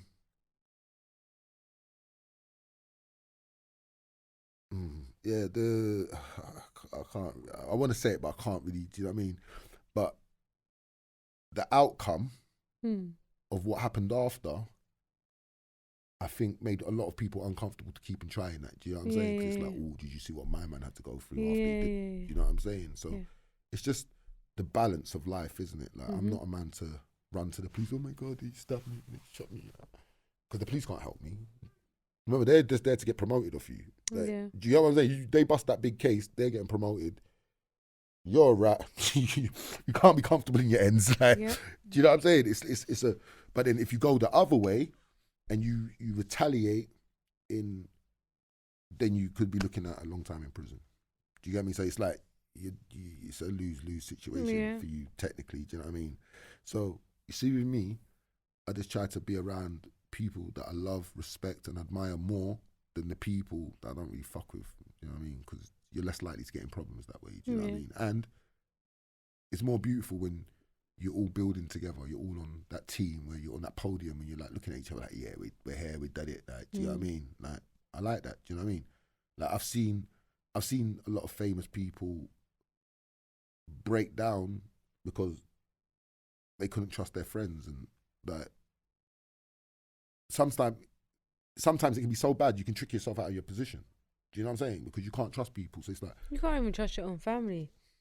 Sometimes your own family, you can't even trust them. Yeah, but I think for me, my family know if they ever did me wrong, you're never gonna chat to me again. Do you get what I mean? I really am like that. I really don't give a shit if I talk to you or not again. It doesn't bother me. Do you know what I mean? I'll be like, all right, cool. Cut it off. Cut you off. You never talk to me again. And there'll be a time where you need me more than I need you. And that's 9 times out of 10, that's how my life works out. Like, people need me more than I need them. And I make it like that. So I don't ever need anyone for anything. Do you know what I'm saying? Like, the only thing I need is the love for my children and my family. Do you know what I mean? But at the same time, I don't generally need anyone. Do you get what I'm saying? Like, I'm not a man to borrow anything off anyone. I'm not a man to need favours for anyone. I really just don't. I figure it out myself. Do you know what I'm saying? Like, everything I've done, I've achieved. Yeah. I've done it on my own. Same as Dutch. I think when you're spiritual as well, you know that the only thing that you need is that higher source.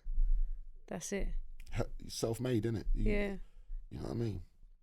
As long as you're right with him, then you're alright, you know? That's the truth, innit? So it's like, I don't walk in fear, I walk with God, and people won't understand that. But when you've been to where I've been and back quite a few of the times I've been there, in your head you're like, rah, I actually survived that. That's mad. Like, you get me? It's not my time, innit? So that means I know God's got a bigger plan for me. So then I'm not going to keep on trying to jeopardize my life until that plan's taken away. I'm just going to try, you know what I mean? I'm just trying to find what that plan is, innit? Do you know what I mean? So I'm at a stage now, I'm just happy with my life. I'm not, you know what I mean? I'm not angry. I'm not upset about anything. But I just don't like people fucking with my shit or fucking with me and thinking that, like bantering, oh, yeah, you see what I did? Yeah, all right, safe. Because now, as I said, Chronic's put that in the world now, and at a point, you're gonna have to see me, bad man. And are you ready for that? Do you get what I'm saying? Because I'm not a man to see him and be like, oh my God. Brother, what are you talking about? That's how I am. Like, I want to know, like, why did you feel the need to go? Do you get what I'm saying? Like, I know so much stuff about this guy, but you'd never see me go on RTM and start chatting things, especially I don't know if it's true or not. I can only talk about what I really know. Do you know what I'm saying? And I know a lot about a lot of people, because you remember, when you're sitting around certain tables, people are discussed and things are discussed a lot. Do you know what I'm saying? Even by your friends, because these people, your friends, want to get around this table, so they're going to talk your business to try to get around this table. And your brethren don't understand. They can never be around our table because you're chatting your brethren, rude boy. So now you just look like a bitch anyway. Do you know what I'm saying? I can't have you around, because what, when me and you don't get what, you're going to start chatting? You know what I'm saying? Like, got to make it make sense, innit? Yep. So, and that's what I like to do. I just like to make things make sense. The Chronic thing, fucking everything else, it's just air, because it's like, it's not bringing anything constructive to my life. Do you know what I'm saying? Like, me saying how much of a punk he is, it doesn't benefit me in no way, shape or form. Like, for him talking about me can benefit him, because guess what? That he tried to say, oh, I didn't know who he was. Bitch, I went fucking viral on every fucking platform, bro. Fucking Insta, Twitter, fucking TikTok. I think Insta was going mad more. Twitter was going mad more when I done the M Huncho thing. This guy lives on Twitter. How the fuck did you not know that Monster Marv is Big Show? Do you see the lie though? And you've gone on spray and said that, and now people know you're a liar, bro, and you just look stupid, bro. You asked me to come on your Twitter spaces because you knew who I was, and you tried to get some of the steam that I was, you know what I'm saying? Because it was getting to a point I could show you. If I could have like 9,000 followers, right? And I say something on my Instagram, understand I'm getting 70k people tuning in to what I'm saying, because people are that invested in what I'm saying. Do you know what I mean? You know, people love gossip, innit? Especially at a time when nothing's going on. So if you're not getting those kind of numbers, bad man, I suggest you don't talk about me. Because you see, when I talk about you, bro, I'll show people things that will make you you'll just rub yourself out, like, because I know shit. I just don't have to go on talking about it. You know what I mean? But defend my name, innit? You know what I mean? But I don't think I'm a bad man. I don't think I'm none of these things. I don't want to be none of those things. I just want to be me. I just want to be left alone. Do you know what I mean? Like, I'm humble until I'm not. Just respect, yeah. I'm just humble until I'm not. Do you get what I'm saying? We're cool until we're not. Do you know what I'm saying? But just understand, if you're not ready for that, just allow me and just follow your pride and stay humble. Shut the fuck up, do your thing, get me? You know, I'll do my thing. You stay on that side, I stay on this side. It's not a problem. But all that chatting about my younger Garth, and he said, oh, I know Garth, and he was saying, oh, I took this guy Garth out of jail and da-da-da-da. You should have asked Garth about me, bro, before you started talking your shit, because Garth will tell you some stories, bro, and that will make you think, raw. Like, do you know what I mean? People that Garth looked up to, like, I'll give you an example. Someone owed me money because they fucking done some work to my car, and I found out the guy that done the work to my car is a crackhead. Do you know what I'm saying? So imagine, I've given a crackhead 500 quid out of my pocket.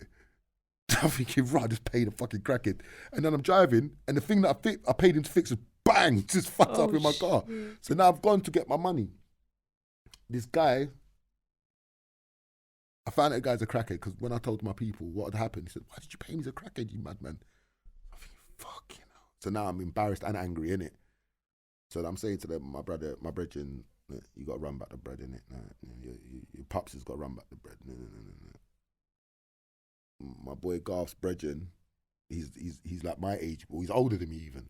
But he was like a boss, innit? So he's told my man, don't worry about running back his bread.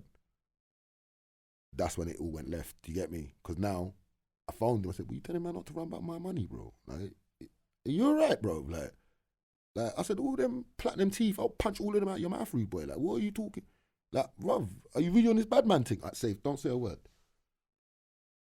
Just know." And Dutch can tell you, if people want to say I'm lying, Dutch was there as well with my other brethren, Azzy was there as well, Crank's brethren, and they'll tell you that certain man said their mum's calling them, they have to go home because they wasn't ready to be around what I'm on. Do you get what I'm saying? So you should have asked Garth these stories, bro, because that's just one. Do you know what I'm saying? Like, you know what I mean?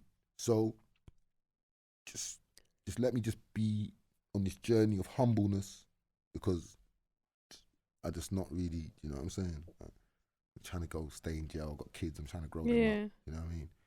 Like, I see all these men saying, "Oh, I've killed this guy," and that's nothing to brag about. You killed someone. That's someone's son, bro. That's someone's loved one. Do you get me?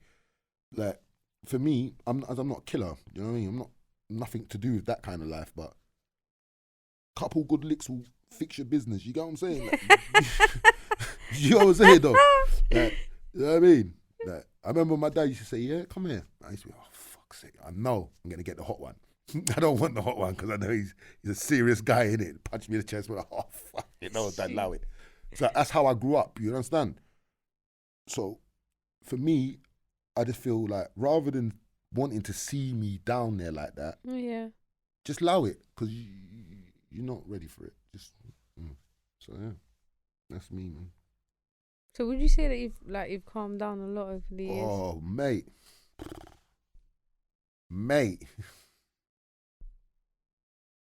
Have you seen Chopper? Yeah. Like, have you seen Chopper Reeves? Chopper. Is that, what's his name? Charlie Bronson? Huh? Is that Charlie Bronson? No, that's the guy that plays you seen Chopper Reeves? You know he is, the Australian brother with all the tattoos. He's a madman. I swear he plays Charles Bronson, isn't it? Maybe I'm wrong. No, that's you're thinking of. That's No, you see the guy that played Chopper? That's the guy that played the Hulk. He's the guy that played in the I know what you're Munich talking film. about. Yeah, I know what you're talking about. I know what you're talking about. That's what I was on, that Chopper shit. You get what I'm saying? Like, really, like, I swear to God. So would you say it's your kids maybe that made you calm down? Or? Yeah. The love that I have for my children. Yeah. That's what made me calm down. That's the only thing that really made me calm down. Because before that, I was just, I don't know.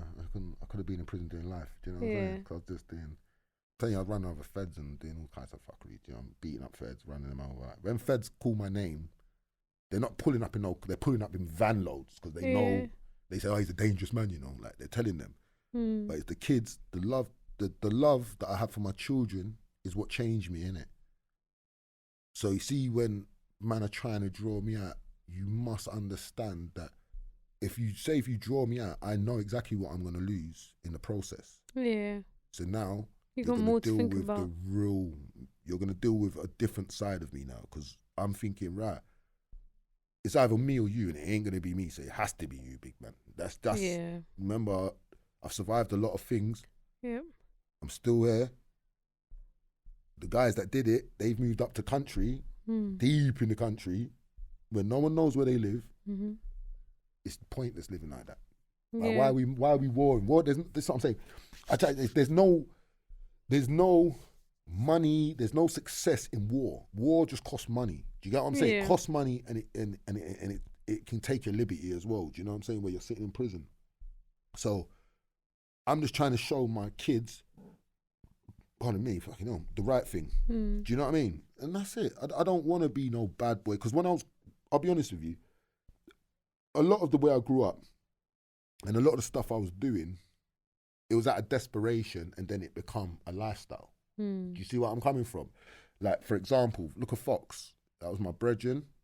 He's not getting murdered because he's done so much things, rightly or wrongly, but some people's just never going to forgive you for these things. Yeah. Like, you remember, you can't think, oh, because I put my gun down, everyone's going to put their guns down. No, it don't work like that. You see what I'm saying?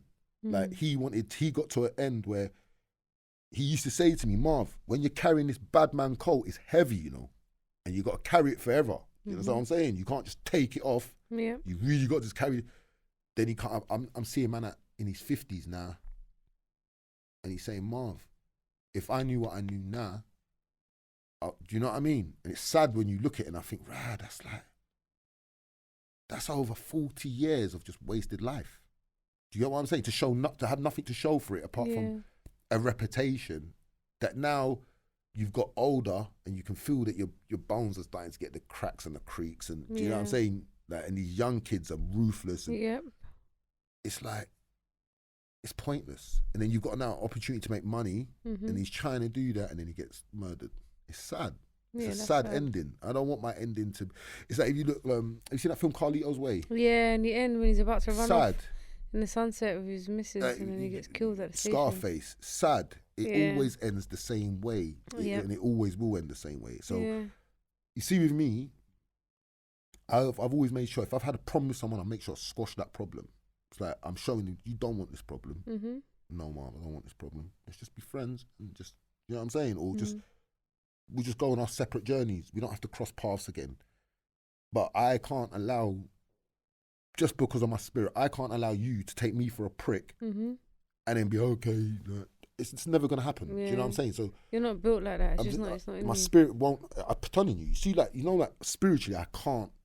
It will.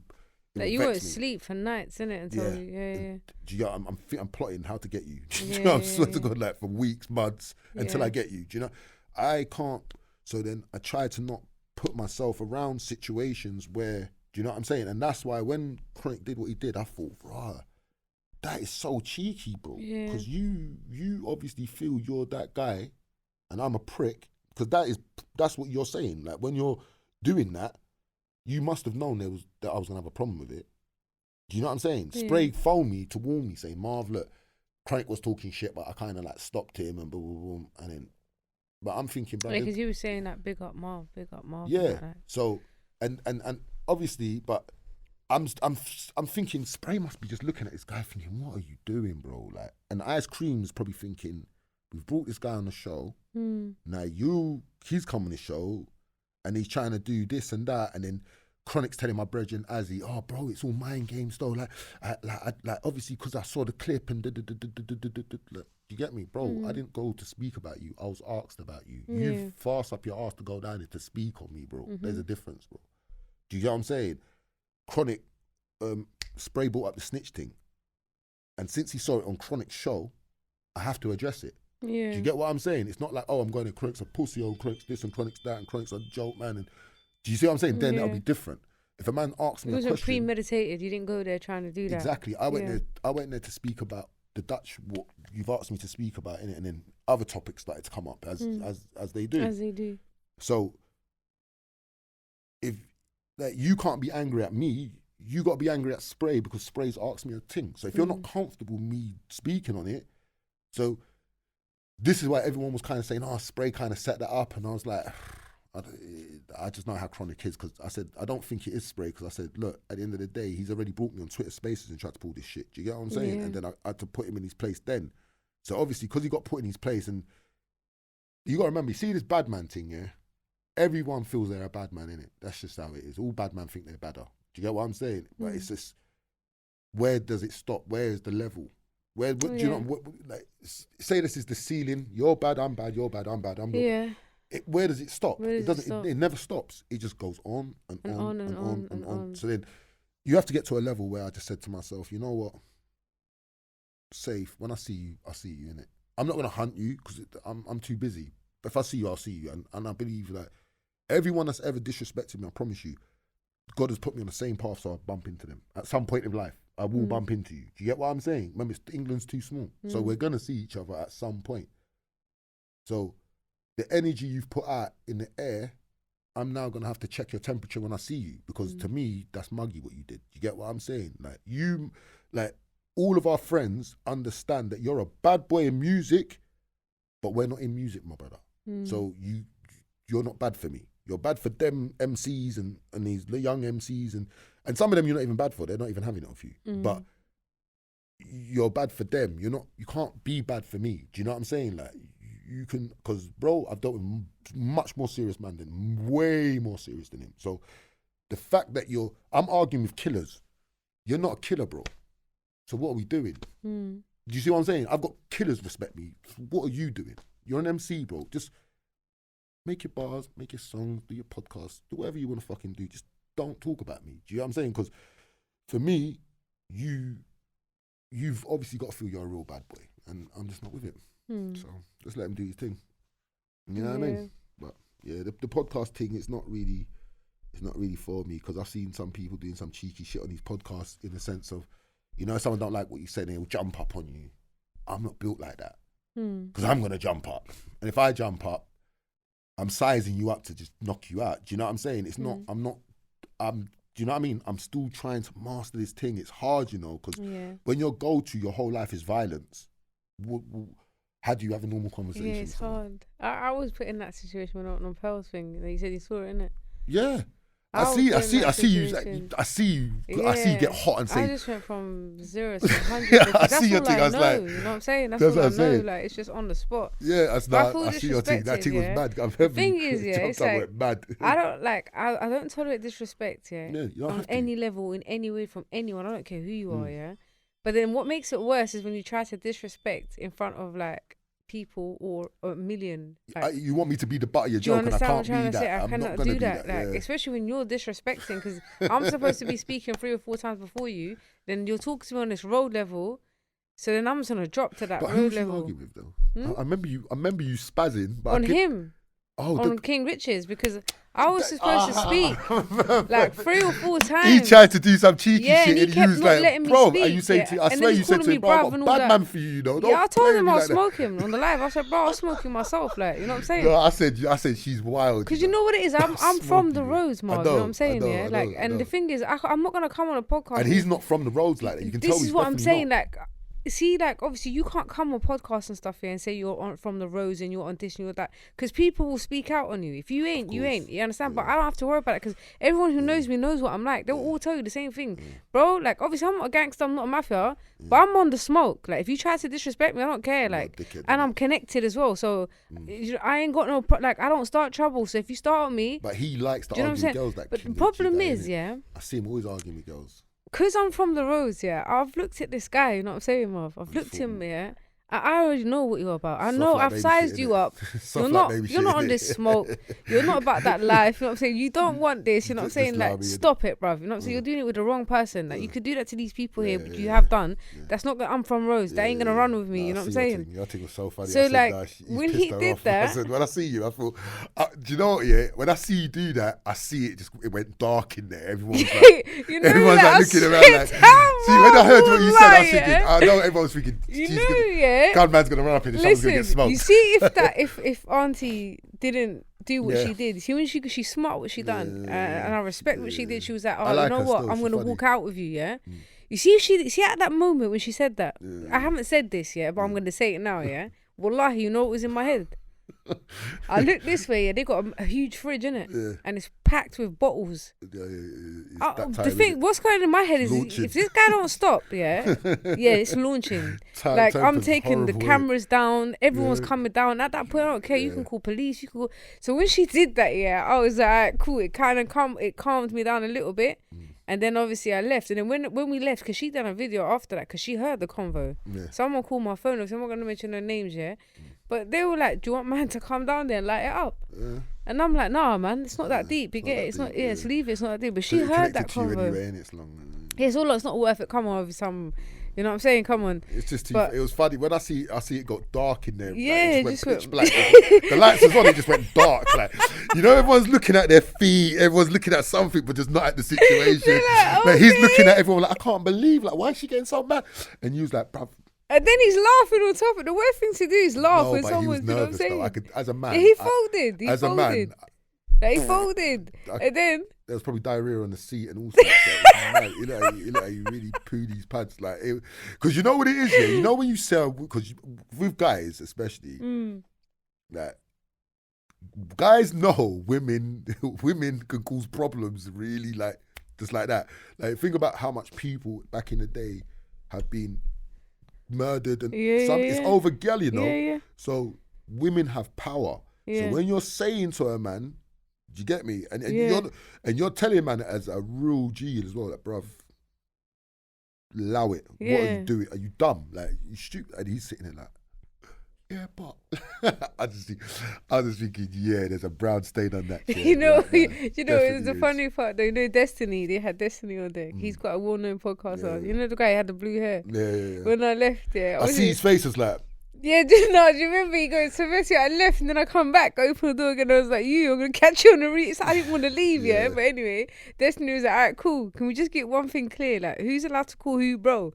I found that really funny when he said that. But yeah, to To be honest with you, though, I'm not proud of that podcast, and I wish that never happened, and I didn't have to bring that side out of me, because I don't condone violence and stuff like that behavior. But at the same time, what I'm trying to say is hard when that's all you know. You know what the go-to is, isn't it? Do you know what I'm saying? I can't be your prick, innit? I can't be your dickhead. I'm sorry, brother. I've worked too hard in my life. Do you understand? I've done too much. I've never let let people disrespect me. Then you're gonna come along. You know what I mean? And speak he's to me always like that. arguing with girls, that King Richie guy. I've seen him. Like, he's like, exactly. he gets triggered as well. Like, you know, like, I see a thing that I've He's like a woman. He's like a troll saying something to me in the comments. He had a breakdown, you see. He's like, I can't believe you're talking to me like this. What is it? he's emotional. And he shut off the thing. Like, I said, bro, this guy is not. But I didn't know who he was to Pearl. I think someone said he's under Pearl, or he's under her, kind of. They're under the same management or whatever. No, he was working for her. Yeah. He tried to have his own little spin-off, but I just think he rubs people up the wrong way. Yeah, definitely. It's disrespectful. With this game, you got to have thick skin, and you got to know how to... You know, they got security after that. Yeah. After my episode, they had to get security in there. Listen, where we're from, your security's going to need security, bad man. You better. Do you know what I'm saying? I'm not playing no games. Thank you. They think that security can't get... Nah, man, I told man, I go to dances and, like, see, when I get upset, it's dark. Like, the security know what it is. The security are telling that bad man, just listen, I didn't come here to work to just do, please, bruv, like, just like. Yeah, no security's getting paid enough to take a bullet. 10, 11 pound an hour, it's just not worth it. Like, it's not worth it. Just stand aside. Remember, we rolled into clubs heavy, bruv. Like, that's how we used to roll round. We used to roll heavy into clubs, and the security just step aside and let us walk in. So, you know what I mean? Not so much anymore, because obviously, it's all past tense. I don't want to get nicked, you know what I'm saying? But back in the day, we used to roll in clubs heavy, like proper heavy. So it's like, and the security, more time the security will be with us as well. Like, we got some real brethrens on the door that do security and do close protection, and they're, come down, innit? We're not queuing up. We're just walking in. We're not being patted down. We're walking in. Yeah, straight through. So we're just, you know what I mean? And then we got VIP. We're good. You know what I mean? That's it. So for me, I don't know, man. I'm just trying to be mellow like my skin color. You know what I'm saying? Yeah. You know what I mean? I'm just not. I've done too much. I've done too much jail, man. Time to chill out now, innit? I'm getting old. Watch your kids grow up. Let them have their kids. Watch them. Nearly 40, bro. Yeah, me too. I'm hitting 40 like this year. Yeah, August. I'm fucking 40 in May. I'm fucking big 40 old, years old, you know. I'm getting old. I'm old at it. Old. See a big old 40-year-old man chatting shit. Like, big man, I'm telling you, see when I was old, you see when I was young, and I see a big man, I said, big man, you're 40 years old, allow it, bro. Like, go play with your kids, man, or your grandkids, man. What about me? I'm 40, I'm still rapping, boy. It's not that bad, though. Most rappers in America, look at Jay-Z. Jay-Z's what, 50 something? He's still rapping. Yeah, but they made it, bro. They're millionaires, man. You know what I mean? Who else? No, there's some older rappers in America, bro. Like, don't get that fucked up. Like, you know what I mean? Like, how old is DMX when he blew up? He weren't young. Like, remember, he'd already been through the whole prison process, robbing everyone, crack, everything. You know, you've been smoking crack. You know, you've been around for a long time. Like, you're an OG in this thing. You know what I'm saying? Boy, they're made different. I swear. They can get hit by a bus and they just get up and start walking. It's mad. No, crazy. Well, what have you got more projects coming out now, though? Yeah, I've got my album that I'm just finishing up now. I just shot a video as well the other day. Yeah, I was going to put my album out, a couple more videos. I'm going to shoot that in Morocco. And then that's it. I'm going to call it a wrap after that, to be honest. I'm just going to focus on the podcast. And that's it. It's time to chill out now and just like... You know this is more subtle, isn't it? I think. It's more sort of, and what I love about it is the fact that you don't need, obviously you need people you're going to interview, but you don't need people. So people can't let you down. Like, I'm not letting myself down. I'm managing myself. I'm doing everything myself. That's lining up way, into, so fuck that 20%. I've got to that stage where I just want to do something that's just on my own, not including other people. Because people let you down. They let you down. You rely on people who let you down. Of course. Like, obviously music's different. I write my own stuff, so I don't have to rely on anyone for that. Studio, I pay for that, so that's not going to let you down. That's there. I've been watching. I've been preying. Don't get me wrong, because before, when you was on when I saw you on that Pearls thing, and I see you go mad, I was thinking, who is she? Like, do you know what I'm saying? I said, I know this woman, but I've seen you. I know this. I said, I know this chick. Like, from Grove, back in the day. That's what I'm saying. That's what I said. I know this chick. Like, because when you, like, it was cool until you switched, and then I was like, who's all these people? And I see you switch, and I said, I know this chick. I know her. But it's like the way you put pressure on a man. Yeah, I said, no, I have to rate her thing, because that's like, I said, he pissed her off, bro. Yeah, and he's sitting there playing dumb, like as soon as you started talking that stuff, he was like, but what did I do there? Oh, now you want to know what you did before you was a bad man just a minute ago. Yeah, but I don't know.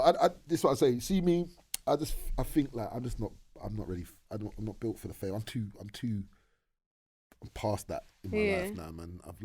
I've been around it. I've done I remember every time I've seen man getting like happy slapped, and man want to try fight gigs because he's gigs, and my head's like wild, innit? Like, the Irish and the Jamaican flares up, and I'm just it is a draw out. It's a draw out. It is a draw out. I can't be drawn out, and then my kids will be like, Dad, how you getting like?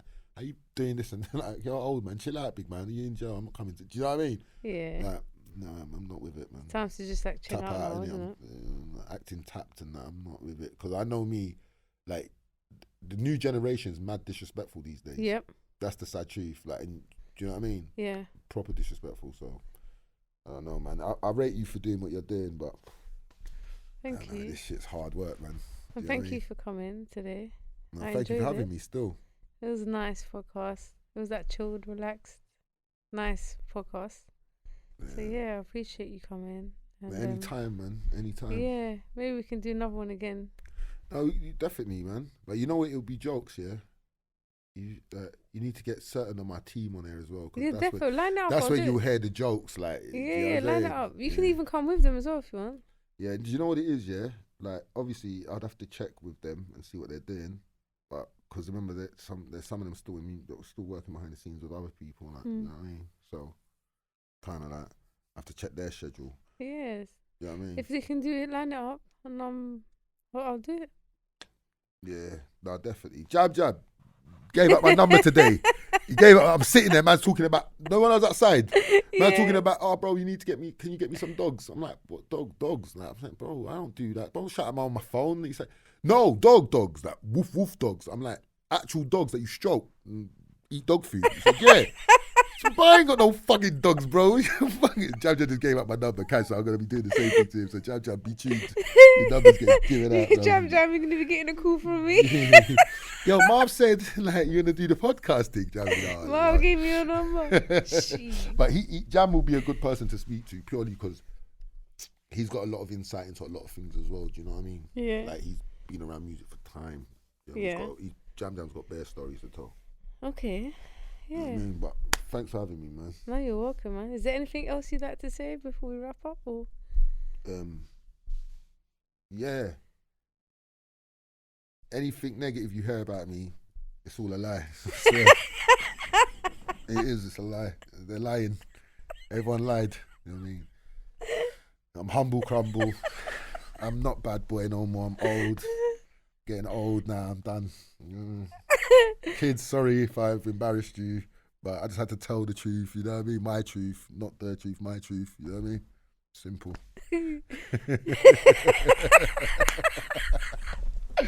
Yeah. Okay. Well, thanks guys for tuning in. I'll be back with another one soon. Stay safe.